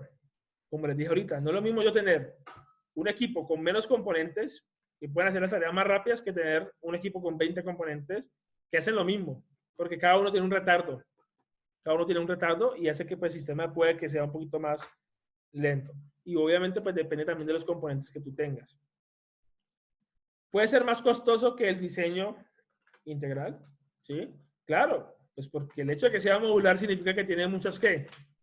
Muchas partes, a diferencia del diseño, ¿qué? Integral. ¿Listo? Entonces miren que hay unas ventajas muy interesantes, por eso yo, depende del contexto, me atrevo a decir cuál es mejor. Si yo estoy trabajando con temas de dispositivos electrónicos, como lo que yo hago, pues yo lo que busco es que todo sea totalmente integral. Pero si yo estoy usando cosas que constantemente hay un desgaste, pues lo hago totalmente, ¿qué? Modular. Pero el suyo es modular, ¿o qué, profe? ¿Cómo? Su proyecto de las, pues de la parte de la agricultura es modular, ¿no? Es integral. Lo único que tiene modular es el panel, nada más. Todo está integrado, o sea, se me daña el sensor, chao, se me daña la adquisición de los datos. Ah, ok. El único partecita modular es el panel, que le puede quitar. Son cambiables, ¿no? O sea, no es muy fácil de cambiar el sensor si le llega a dañar. Se le puede cambiar el sensor, pero tengo que cambiar la tarjeta. ¿Por qué? Porque cuando uno lo hace integral, mejora la velocidad de respuesta. Uy, ok, entiendo. Y obviamente, si lo hiciera modular, corro el riesgo que entre ruidos. Claro, Ahora, claro. les hago una pregunta y que es una controversia en redes sociales. ¿Ustedes qué consideran que el iPhone que es modular o integral? Es una controversia. Es integral. Integral. ¿Quién da más? ¿Quién da menos? Integral. Que usted también le puede cambiar las partes si le llegan a dañar. Pero muy complicado todo. Por ejemplo, si le daña la cámara, no se le daña todo el dispositivo. Ajá, exacto. De por sí todos los celulares los celulares nuevos son integrales, pero el iPhone, pues en el ámbito de esa comparación, por ejemplo, pues los otros celulares tienen que acoplarse a Android, que es por aparte, ellos tienen su propio sistema operativo. Bueno, aquí hay una controversia. Si lo vemos desde el punto de vista electrónico, como ustedes ven acá, pues que hay un iPhone destapado, es totalmente ¿qué? Integral. ¿Sí? La cámara está integrada a la ¿qué? A la OA. Pero, ¿por qué la controversia? Todos los celulares, en su mayoría, son integrales, pero iPhone, ¿por qué lo hace diferente? Porque iPhone trató de involucrar dentro de su sistema cerrado temas de modularidad. ¿En qué sentido? En que ellos crean sus propios conectores, ellos crean sus propios periféricos, ellos crean sus propios accesorios para que verdaderamente se complemente la integralidad. Es decir, que crean una unidad de negocio alrededor de la modularidad para aumentar sus ingresos. Hace mucho tiempo, recuerdo mucho, que uno quería conectar de pronto un Mac, un computador, a un VGA. Teníamos que tener el mismo accesorio de él. ¿Cuánto valía? Súper caro. Los conectores no les sirve a cualquiera, ¿no? Son conectores de ellos. Sus tornillos internos, su forma de los tornillos no son los tradicionales pala o como tal, pues estría. Son tornillos que tienen su propia forma. ¿Por qué? Porque el concepto de Apple es que ellos son muy cerrados y son muy propios de ellos. Entonces, ¿por qué hay una gran cuestión aquí? Porque Apple fue la primera empresa en generar el primer concepto de híbrido. ¿Híbrido qué significa? Que puede involucrar sistemas integrales y sistemas ¿qué? Modulares a nivel de dispositivos. Es tanto así que para poder pasar la música debo usar un módulo aparte que, ¿cómo se llama? iTunes. El iTunes. Vaya, hágalo aparte, a ver. ¿Sí? El tema de la Ah, no, nube. archivo corrupto. Claro, el tema de la nube, de ellos, todo de ellos fueron los que realmente involucraron el concepto de hibridación. ¿Sí? Que ya han pirateado algunos conectores y que ya uno se puede conseguir algunas cosas piratas, pero no es la misma eficiencia. ¿Sí? Entonces, cuando yo digo que modular o integral, hay gente que en internet dice, no, el iPhone es modular, no, el iPhone es integral. Para mí, pues me dejo llevar por lo electrónico, que es el concepto real, sigue siendo integral, pero tienen muchas cosas como accesorios que también hacen que sean ¿qué? Modulares. ¿Sí? Entonces, es una controversia que verdaderamente ustedes siempre la van a encontrar en sus redes. Ahora, aquí donde tenemos que pensar ya en el equipo de trabajo, bueno, ¿cuáles son mis especificaciones? ¿Cómo yo realmente ya le empiezo a dar como medidas a mis objetivos? Y también cuál va a ser mi arquitectura inicial del producto. Si mis componentes que ya he definido hasta el momento son componentes que me van a generar una modularidad o voy a hacer dispositivos que sean totalmente, ¿qué? Como tal, integrales, ¿sí? Entonces, es ahí donde esa cuestión, pues cada equipo se la va a empezar a responder, ¿sí? Se la va a empezar a responder para saber qué tipo de arquitectura. ¿Y uno cómo la define? Pues depende de los medios que tú tengas. Depende de los componentes que tú tengas para poder trabajar en esa parte. ¿Listo? Bueno, entonces cuando ya tiene uno especificaciones técnicas, cuando ya uno más o menos sabe cuál va a ser como el diseño o la arquitectura de su producto, ahí sí sigue el tema de la combinación de materiales para buscar la forma final. ¿Sí? Esta etapa del análisis morfológico es muy chévere, porque uno va a coger muchos medios que hacen la misma función y vamos a combinar. Ejemplo, sigo con el mismo taladro. Supongamos que este es mi diagrama de caja negra, ¿cierto? De mi taladro. Colocar remaches. ¿Qué le entra? Energía. ¿Qué le entra? Los clavos. ¿Qué le entra? Fuerza. ¿Qué sale? La fuerza pues del clavo impulsado. Mi caja transparente, ¿cuál es? Esta que tengo acá. La energía entra a un bloque de almacenar. Puros verbos. Vea, puros verbos. Verbos. En ningún momento he colocado aquí los medios. ¿Sí? Que es un error que se comete. No se puede meter los medios acá. Solamente son puros ¿qué? Puros verbos. ¿Y qué dice esta técnica aparte del análisis morfológico? Nos dice que tenemos que empezar a mirar cuáles son los componentes que va a ir en cada una de esas funciones. Para eso, obviamente, empezamos a seleccionar. Bueno, vamos a mirar qué componentes hay para hacer estas funciones, todas estas funciones. Entonces, lo que hace uno es una tablita muy sencilla. Aquí coloco todas mis funciones que tenga mi caja transparente y aquí voy a colocar todos los medios que existen que cumplen esa función. En el taladro, por ejemplo, tengo una función que se llama convertir energía en traslación. ¿Qué elemento físico me permite hacer eso? Pues un motor giratorio, un motor lineal, un solenoide o una pistola de riel. Son elementos que me cumplen esta función. Tengo una función que se llama acumular energía. ¿Cómo puedo acumular energía? A nivel mecánico. Lo puedo hacer por un resorte o lo puedo hacer por algo que se llama masa en movimiento. Otra función. Aplicar energía de traslación al clavo. ¿Quién me va a aplicar esa energía al clavo? Pues obviamente, sistema de un solo impacto y sistema de múltiples impactos. Entonces, y acá tengo pues empujar el clavo con un sistema de empuje de clavo. Entonces, ¿qué es lo que significa? Que yo, con cualquier medio que yo escoja aquí, yo sé que voy a cumplir mi función principal. Pero entonces miren acá, ¿cuántos medios tengo aquí? 4. ¿Aquí cuántos tengo? 2. ¿Aquí cuántos tengo? 3. ¿Qué significa? Que al multiplicar esta cantidad de medios, me van a salir 24 alternativas diferentes. ¿Y qué significa eso? Que yo tengo hasta 24 formas de cumplir con mi objetivo principal. Imagínate tan chévere esto, que yo puedo sacar la versión 1, la versión 2, la versión 3. Supongamos que hoy quiero hacer esto. Hoy quiero utilizar, hoy es 6 de mayo, 5 de mayo, quiero utilizar mi primer taladro al mercado. ¿Y cómo lo voy a hacer? Voy a hacer nomás esos 3 componentes. Y ahí ya me sale un diseño propio. Y este es el que va a ser mi versión número 1. Pero a futuro yo digo, no, ya a la gente no le gustó mucho este.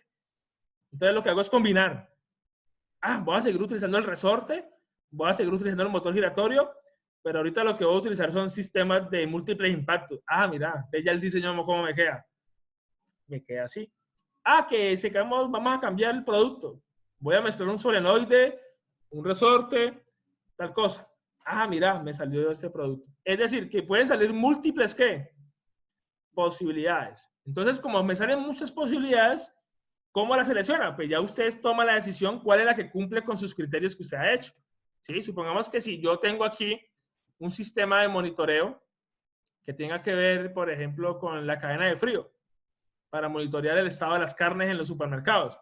Entonces yo posiblemente tenga una función aquí que se llame procesar la información, leer sensores, y aquí colocaría pues Arduino, Raspberry, tal cosa, y escogería cuál de los medios me cumplen a mí las especificaciones que en un principio nosotros planteamos. Y de esta forma, uno llega ya a un diseño final, y se supone que ese diseño final es la versión inicial de que usted va a hacer. Y por eso es que las empresas no tienen que devolverse a la etapa inicial del diseño, porque para eso tienen esta tablita. Tienen las funciones de su caja transparente y tienen todos los diferentes medios que cumple esa función, ¿sí? Que si yo en algún momento uso la pistola de riel, va a cumplir con esa función. Que si en algún momento yo utilizo el motor giratorio, va a cumplir esa función. Lo que va a cambiar es la forma, ¿no? Porque obviamente cada elemento tiene su forma. Miren que aquí he usado diferentes elementos y cambia totalmente su forma. Que voy a utilizar un motor, entonces aquí ya aparece un espacio ¿para qué? Para el motor. No voy a utilizar pues un sistema de un solo impacto, sino de múltiples impactos. Entonces mira que aquí tiene como un resortico, una ruedita giratoria para poder hacer varios impactos a la vez. Que voy a utilizar un solenoide, ya no voy a utilizar un motor, entonces un solenoide, mírenlo aquí, está acá interno. Entonces dependiendo de los medios, muchachos, dependiendo de los medios que ustedes escojan, así mismo va a ser su carcasa final. Así mismo va a ser su diseño final que ustedes van a obtener para su producto como tal. ¿Listo? Entonces, cuando ya ustedes tienen esto, ahí sí ya podemos decir, llegamos a la etapa final del diseño, que es que voy a escoger estos materiales para hacer mi producto final. ¿Cómo quedaría la interconexión entre sus componentes? Y este es el que ya se fabrica como tal. ¿Listo? Pero todo depende de un análisis que tú le hagas a nivel de las funciones y la cantidad de medios. ¿Cuántos medios por función como mínimo tienen que haber? En el diseño se usan como mínimo 3 medios por cada función, ¿sí? Normalmente. Ejemplo, si yo aquí en la cafetera, tuviera la cafetera, aquí hice, por ejemplo, convertir energía térmica, energía eléctrica a energía térmica, entonces aquí, una resistencia, un motor, tal cosa. Con cualquiera me cumple esa función, ¿sí? Ya depende cuál de esos medios cumple con sus especificaciones que usted normalmente como diseñador se propuso para qué, para cumplir. ¿Listo? ¿Alguna pregunta de esta técnica final?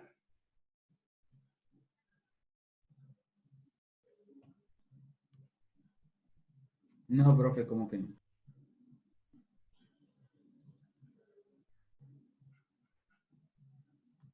¿Listo? Entonces, vamos a hacer un resumen de todo. Ya para arrancar como la técnica final. Hoy tendremos ya nuestra última clase teórica. Ya lo que sigue son avances de ese prototipo final. Ahora, recuerden, tienen que sacar sus objetivos y definir sus especificaciones técnicas, ¿cierto? Ya con base a estas especificaciones técnicas, procedemos a hacer un análisis morfológico. Bueno, ¿qué vamos a hacer? ¿Trabajar modularidad o vamos a trabajar integralidad? ¿Sí? Y luego vamos a trabajar con las famosas funciones que tenemos de nuestras cajas transparentes, y por cada función, que eso es lo que le llamamos el árbol de funciones y medios, vamos a sacar 3 como mínimo por cada función, y ustedes van a decir, profe, nos quedamos, nuestra primera versión definitiva va a ser con este, con este, con este. Y al final me van a mostrar pues cómo van a estar interconectados sus elementos que seleccionaron como medios para poder crear ya ese producto que final, ¿sí? ¿Listo?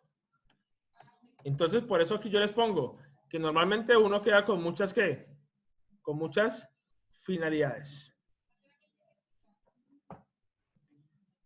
Ahora, ya que la técnica final, ya cuando usted ya escoja su diseño final, y ya usted escoja, vea, vamos a utilizar estos materiales, esta va a ser la forma, procedemos a hacer una técnica ya numérica, que es el famoso BOM. Cuando ustedes escuchen la palabra BOM, significa Bill of Materials.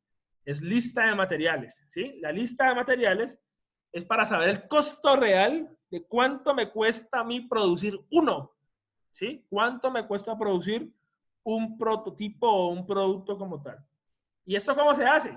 Pues obviamente se hace haciendo un desglose de piezas, ¿sí? Supongamos que yo tengo, mi producto final es este, un leguito. Para poder construir este leguito tengo que desglosar cada una de las piezas que tiene mi elemento, ¿sí? Pero esto se hace a través de un Excel, ¿sí? Y el Excel lo que nos va a permitir es hacer esto. Supongamos que yo quiero hacer unas tijeras. Este va a ser mi producto hoy, tijeras. Y yo sé que las tijeras, para poder hacerlas, tienen unos componentes, ¿cierto? Entonces, ¿qué es lo que hago en el Excel? Hago esto.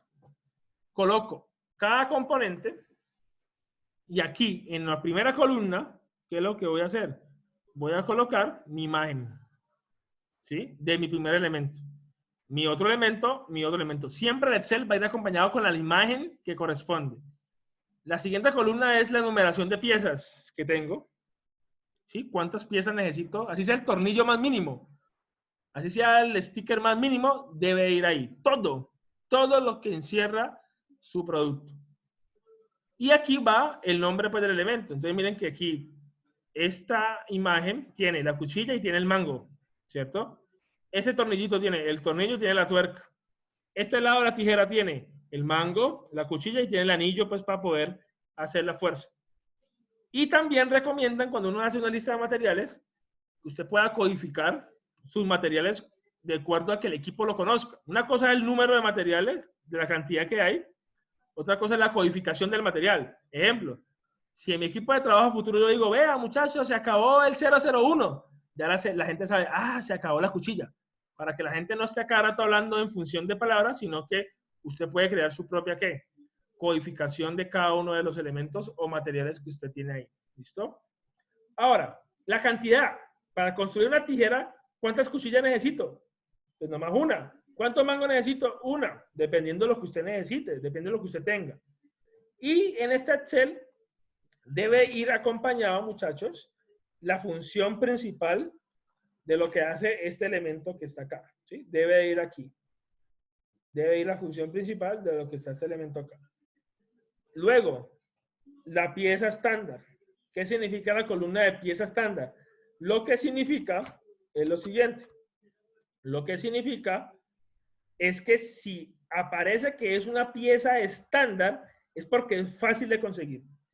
Cuando ustedes vean que tienen una pieza que tienen que mandar a hacer o que algún proveedor a ustedes como tal se lo suministra especialmente, es una pieza personalizada para ustedes. Entonces no es estándar. ¿Listo? Cuando sea una pieza que es fácil de conseguir en el común denominador, usted le pone que sí, es estándar. Pero si no, usted dice, no, mi diseño tiene una tuerca especial o tiene una carcasa especial, ahí ya no sería una pieza que estándar. ¿Esto para qué sirve?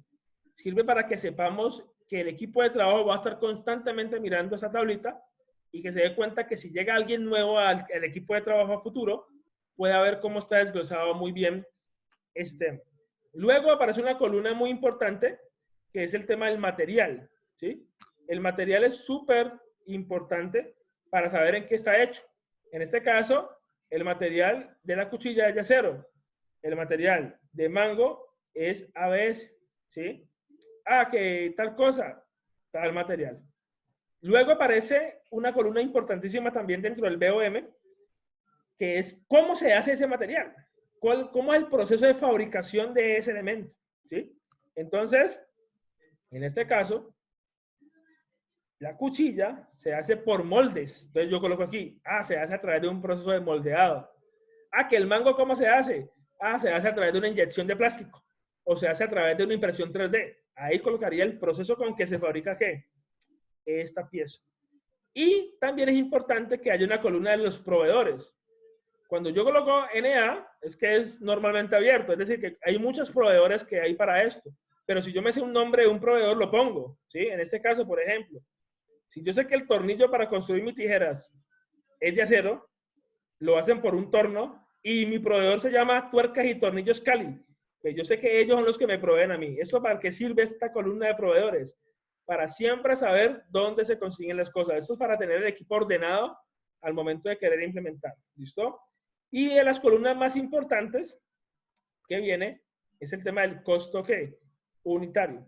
El costo unitario es cuánto me vale una sola ¿qué? Una sola pieza. Y obviamente también me aparece una columna que dice costo total. ¿Qué es costo total? Pues que dependiendo de la cantidad que tenga aquí, si aquí yo tuviese 2, pues este número de costo unitario se multiplicaría por ¿cuánto? Pues por 2. Y finalmente, el resultado que me dé tanto unitario como total es lo que me cuesta a mí producir ¿qué? Un dispositivo. Y hasta ahí llega el diseño. Porque a partir de ahí, cuando ya uno quiere colocar una ganancia, supongamos que me cuesta hacer las tijeras 10.000 pesos. Ahí es donde yo dice, voy a vender las tijeras, quiero ganarle tanto por ciento, entonces usted le aumenta a ese precio de producción. Pero el BOM hace parte del diseño y solamente llega hasta costo de producción real. Aquí no hay ganancia de nada. ¿Cuánto vale los materiales para poder construir ese dispositivo? Aquí le muestro otro ejemplo de un mouse. ¿Sí? Ustedes dirán, uy, profe, un mouse pues no tiene muchas partes. ¡Ja! Un mouse tiene muchas partes. ¿Sí? Ahora, ¿cuáles son las partes como tal? Miren esta lista que he sacado de un mouse. El mouse tiene 3 partes visibles. La parte de la capa superior tiene el tema de los circuiterías y el conector y tiene la capa de abajo.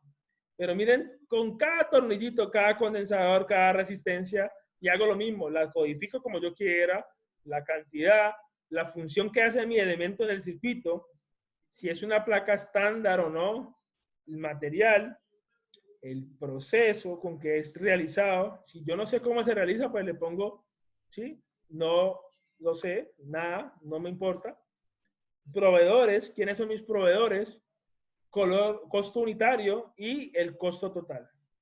Ya con esta cifra, esto es un mouse de gamer, ya con esta cifra, ya puedo decir, bueno, gerente, vea, el costo de producción de mi productito vale tanto. ¿Cuánto usted quiere ganar?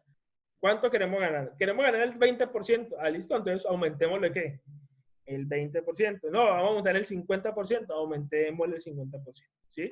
Y es por eso que cuando aparece esa palabra BOM, es porque ya vamos a sacar los costos de producción reales. Y aquí ya, con todo esto, hemos finalizado toda nuestra metodología de diseño. Ya tenemos análisis, interpretación, ideación, y ya tendríamos que el famoso análisis morfológico con su BOM. Hasta aquí llega el diseño. De ahí para allá ya empieza el tema financiero, que el mercado, que quién me lo va a comprar, que la publicidad, eso es otro cuento, ¿sí? Pero el diseño como tal arrancó desde la primera clase que nos vimos, identificando nuestro usuario, nuestro problema, sacando ideas, haciendo análisis, haciendo el AHP, escoger una, ¿sí? Analizar pues la implementación, mirar qué placas pueden servir, el análisis morfológico, el BOM, ¿sí? Que son toda una guía de ruta que nos hace pues concluir de una forma muy eficiente el día de hoy, ¿sí? Y ya les voy a mostrar aquí estos pasos para que ustedes vean rápidamente.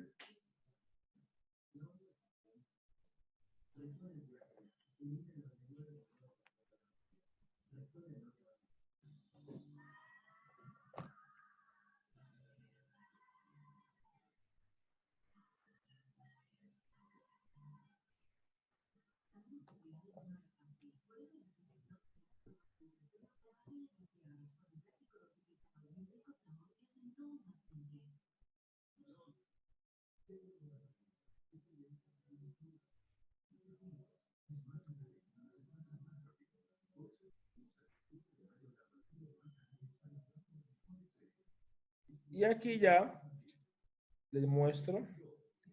Este sábado tuve una conferencia bien chévere. Y este es el proceso pues que nosotros hemos hecho desde un principio, ¿no? De ingeniería, análisis del usuario, los atributos, generamos conceptos, desarrollamos ¿qué? Alternativas, hicimos análisis funcionales, el análisis morfológico, y en este momento nos encontramos ya haciendo pues toda esta etapa para poder mostrar los resultados finales, ¿sí? Y todo este es el famoso proceso de diseño conceptual que obviamente les quería a ustedes compartir de una forma bien interesante. ¿Qué les ha parecido la metodología?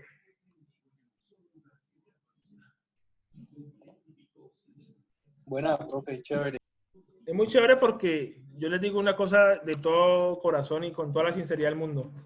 Esa metodología es la que uno usa en la vida real. O sea, así tal cual, así es que uno funciona en la vida real. Y de las pocas cosas que uno muchas veces en la universidad ve, porque uno en la universidad ve muchas cosas, de las cosas que yo le puedo decir con toda la seguridad y porque lo practico todos los días, es esta metodología. Si usted sigue esta metodología, garantiza que sus productos finales sean ordenados, eviten el fracaso, ¿sí? Minimicen todas esas pérdidas que uno quiere hacer y que prácticamente les va a permitir crear soluciones de alto impacto, que es lo que uno busca normalmente en esos procesos, ¿sí? Que sean soluciones como tal de alto impacto que tenemos como tal. ¿Listo? Ahora quería mostrarle rápido por acá. Denme un momento.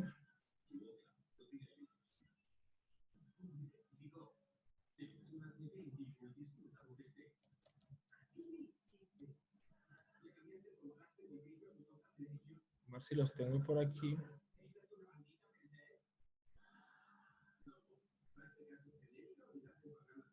Diseño.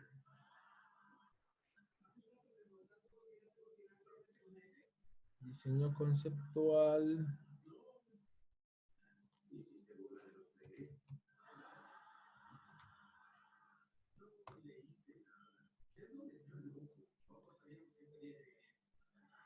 Diseño. Listo.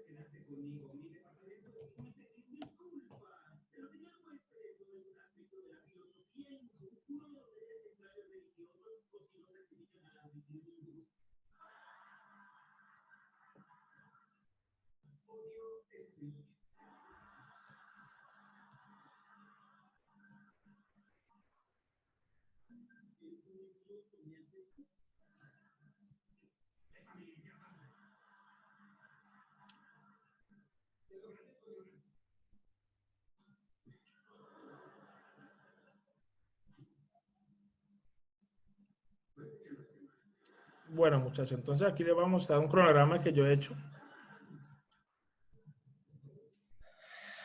de lo que vamos a hacer en estas semanas que nos quedan. Esta es la semana 13, ¿sí? La idea es que en la semana 16 vamos a tener nuestra entregable ya para mí, mi entrega final para mí, en donde ustedes van a hacer pues una exposición con toda la metodología pues de diseño, que incluya pues todos los pasos, ¿listo?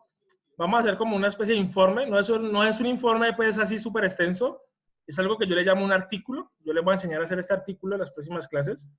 ¿Qué es un artículo? Es como decir, 4, 5, máximo 8 páginas, ¿sí? De todo el proceso que ustedes han hecho de diseño, pero unos puntos específicos, no todos, sino unos puntos específicos. Obviamente, pues, esto es uno por equipo nomás. Y ya, pues, la semana 16 haremos nuestra sustentación, tanto la evaluación grupal como la evaluación, ¿qué? Individual. ¿Listo? Obviamente, pues, aquí haré preguntas de todo el proceso que hemos hecho, cómo lo hicieron. Es una exposición, pues, cada equipo en la semana 16, para mí nomás, solamente para mí.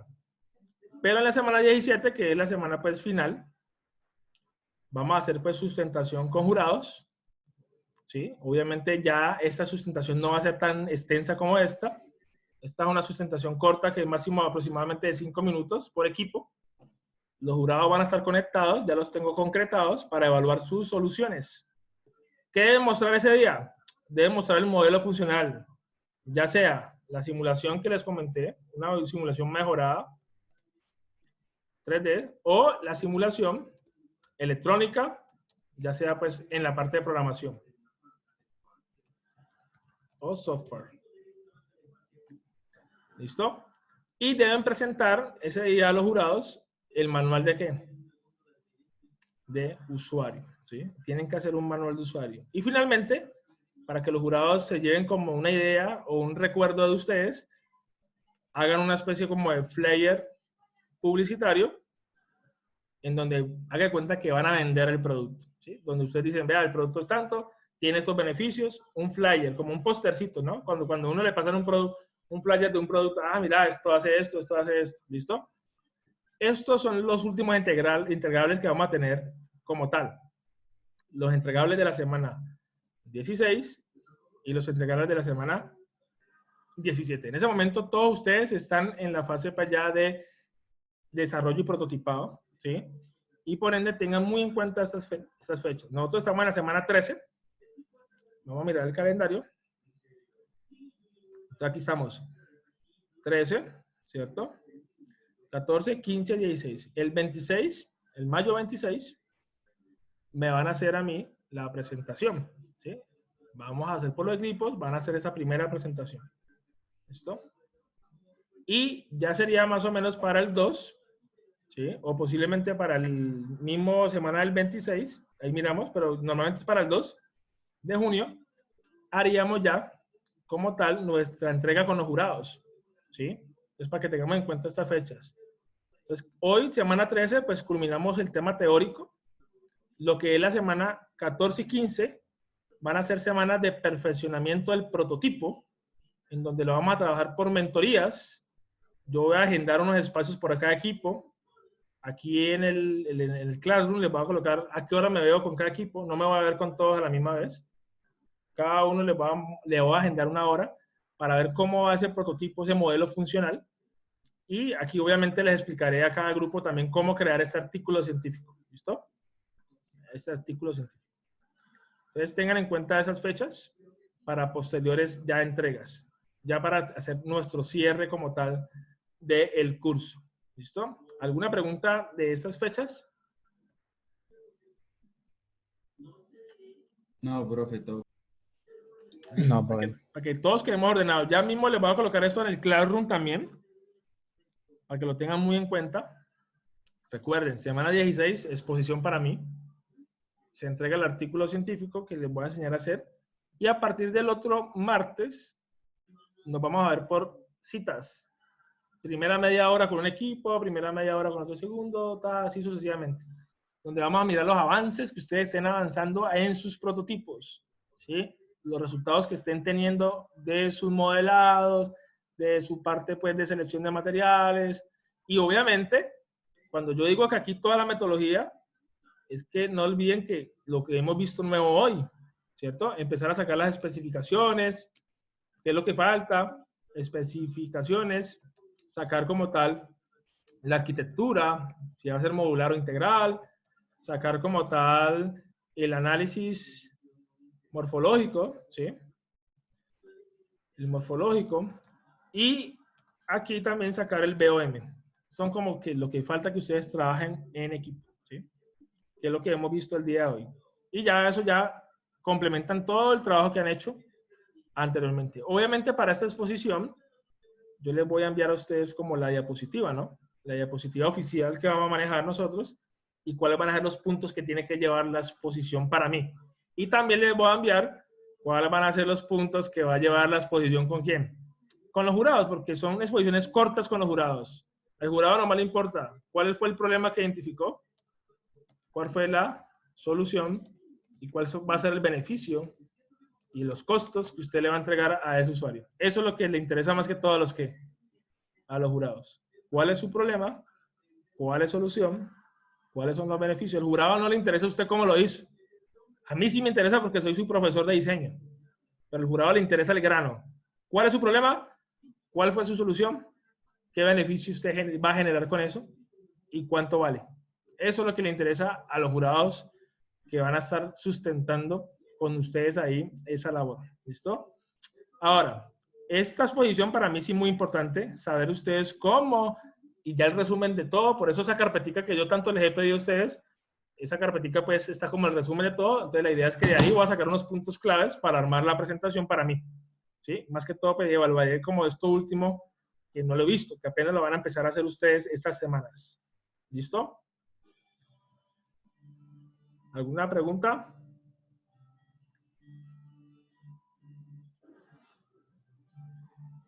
Profe, entonces la próxima clase, ¿usted la agenda? Son por agendas. La próxima clase nos vamos a ver por agendas, por los equipos. Ejemplo, entonces, grupo tal, de 2 a 2:30, luego de 2:30 a 3, de 3:30, así vamos a estar. ¿Listo? Listo, Porque es más óptimo el tiempo cuando trabajo en equipos así. Mientras que yo atiendo un equipo, pues los otros pueden ir haciendo otras cosas. Listo, muchachos. Entonces, es ahí donde, gracias a Dios, terminamos nuestro temario, nuestro objetivo de la materia, que es que conocieran la metodología de diseño en ingeniería, que realmente ustedes digan, bueno, este semestre conocimos una metodología que de verdad funciona, que hay testimonios que realmente funcionan y que es una de las mejores metodologías que existe para crear productos o prototipos de alto impacto, ¿sí? Que realmente esto es lo que me interesa. Ustedes siempre piensen en un plus diferenciador de sus cosas para lo que ya con respecto a la competencia, a lo que ya existe, ustedes saquen pues como un beneficio más alto que lo que ya está. ¿Listo? De antemano pues como tal, gracias por siempre estar ahí en esta metodología. Espero pues que en la parte teórica los conceptos lo hayan apropiado bien. Obviamente uno los apropia más cuando ya uno empieza como tal a desarrollar productos físicos reales, ¿sí? Ya los apropia un poco más. Y obviamente, pues la experiencia que ustedes vayan a ir adquiriendo les va dando esa destreza de poco a poco ir haciendo esta metodología. ¿Listo? Entonces, ya nos vamos directo al tema de implementación. Yo sé que ustedes muchos han avanzado en cosas y ya es hora de empezar a finiquitar y avanzar bastante en ese modelo funcional que al final, pues, tristemente ante la situación que tenemos, pues no lo podemos ver tanto físico, pero sí podemos tener sistemas de simulación bien interesantes de sistemas electrónicos, de sistemas 3D, mejor y más avanzados, ¿sí? Y que pues tenemos todavía el espacio y tiempo para hacerlo. ¿Listo? Bueno, y finalmente, por acá.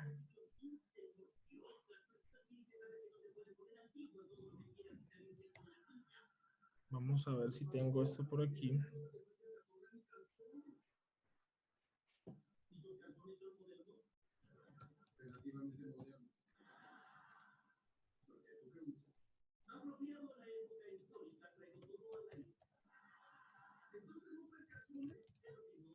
Investigación.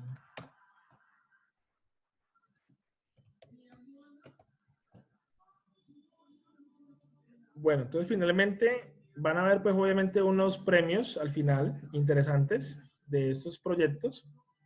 Es que los mejores proyectos que salgan de este curso van a empezar a trabajar fuertemente en los grupos de investigación de la universidad. Van a empezar a trabajar con semilleros y los mejores proyectos que se presenten van a empezar a hacer salidas de campo con la universidad, cuando pues obviamente todo mejore. Van a empezar a participar en eventos nacionales y en eventos internacionales. Es el premio que siempre queremos dar en diseño conceptual a los mejores proyectos que estén bien formulados y que tengan pues un componente innovador y diferenciador.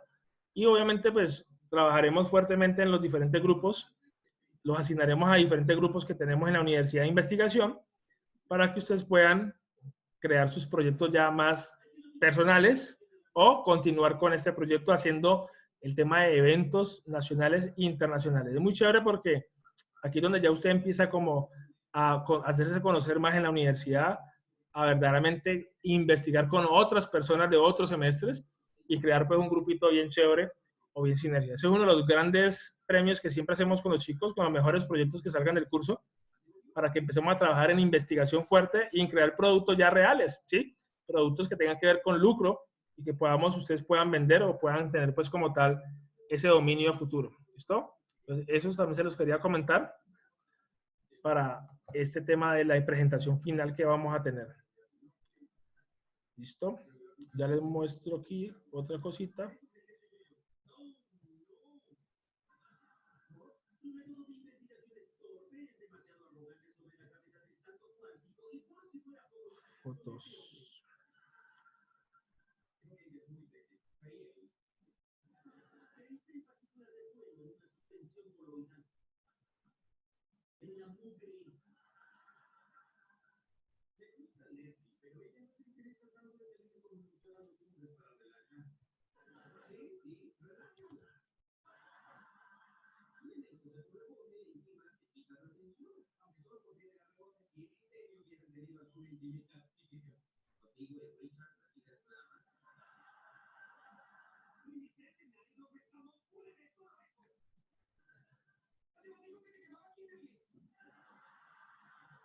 Aquí les muestro algunos de los chicos que ha trabajado, pues que han salido de diseño conceptual y han hecho proyectos bien bacanos.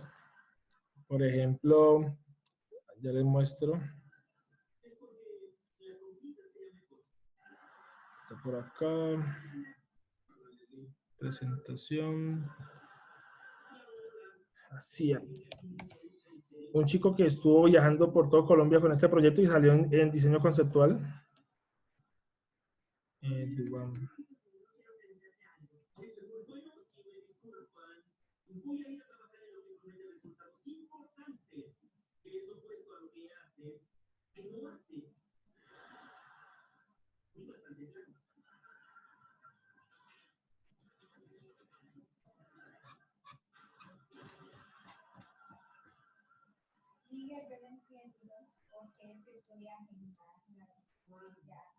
Aquí hay un proyecto de unos chicos de diseño conceptual que viajaron pues hasta Villavicencio, Barranquilla, Cartagena con este proyecto.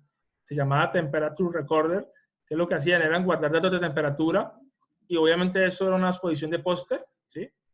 Y ellos, créanme que han sido de los mejores que han pasado por diseño conceptual y que hoy en día pues su tesis de grado, que ya están por ahí, yo creo que ya están por ahí en octavo, noveno, ya prácticamente la tienen súper avanzada y ya esto se está convirtiendo en una empresa que nació de diseño ¿qué?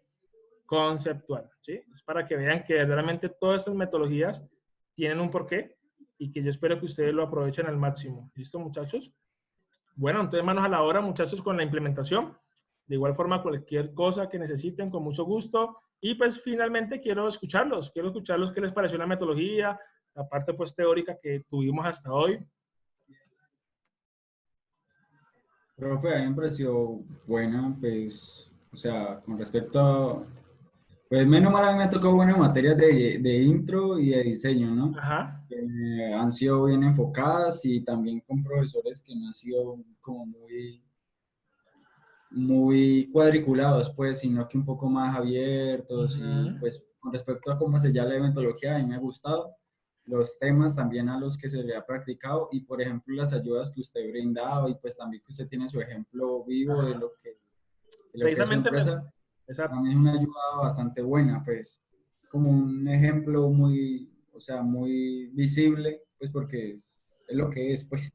Ya, no, es muy bueno lo que tú dices, por eso cuando en algún momento, yo no sé si les conté a ustedes, pero cuando a mí me ofrecieron diseño conceptual en el año 2014 aproximadamente, yo de una dije que sí porque sí lo he hecho. O sea, si yo me meto a enseñar diseños porque realmente lo he hecho, ¿sí? Y no hay nada más chévere cuando uno transfiere un conocimiento cuando tú has tenido como la experiencia en eso, ¿sí? Es como yo decir, vamos a ver programación y si yo no sé programar, por ejemplo, pues ¿cómo le voy a enseñar?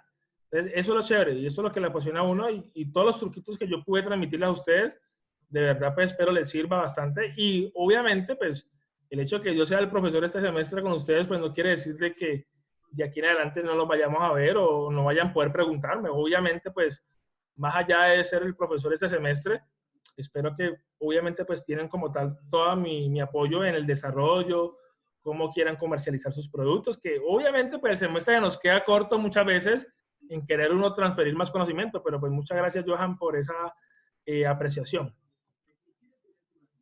Dale, profe. ¿Alguien más? Profe, sí, gracias por la materia, estuvo muy chévere.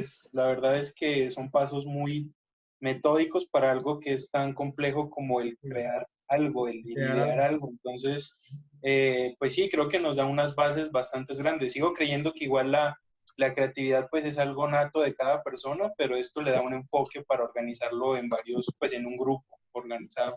Exactamente, tú dijiste algo muy clave, el equipo de trabajo es vital en todo este proceso, o sea, como tú dices, pueden que hayan personas muy creativas, otras personas que tratan de hacer el mayor esfuerzo, pero la creatividad en realidad nace cuando hay la unión de un buen equipo de trabajo. Y yo de una vez les digo este consejo a ustedes que ya van a pasar a mitad de semestre próximamente, de carrera, perdón, ustedes prácticamente les aconsejo, consigan y rodéense de personas que les vayan a complementar lo que ustedes saben. Siempre es importante tener un buen equipo de trabajo en todo ese proceso. Ese es el éxito muchas veces de la universidad y del mundo laboral. Porque si tú tienes un equipo que verdaderamente te toca estar arrastrando a todo el mundo, arriándolos, eso es complicado y no se trabaja con ganas. Entonces, mi consejo siempre, para que los procesos de diseño funcionen bien, traten de tener un buen equipo de trabajo. Esa es la clave, el equipo de trabajo. Y que se complementen, ¿no? Usted vea, yo no sé esto, bueno, me consigo el que lo sabe hacer. Porque es que esa es otra, que a veces uno cree que todo lo puede hacer uno, pero uno tiene que ser muy consciente que cada quien o cada loco en su tema, ¿sí? Cada persona que sabe algo bueno, aprovechemos de esa persona al máximo para que salga un producto o un prototipo mucho mejor. Pero estuvo muy bien el punto de vista, Samir. ¿Listo? Bueno, igualmente pues nos vemos en la próxima clase, en las asesorías personalizadas. Avancen lo que más puedan esta semana en sus prototipos y vayan haciendo las metodologías que vimos hoy. ¿Listo? Listo, profe. Listo, profe. Bueno, muchachos. Listo, profe, gracias. Vale, nos vemos, muchachos. Que tengan muy buena tarde. Muchas gracias, profe, igualmente. Bueno.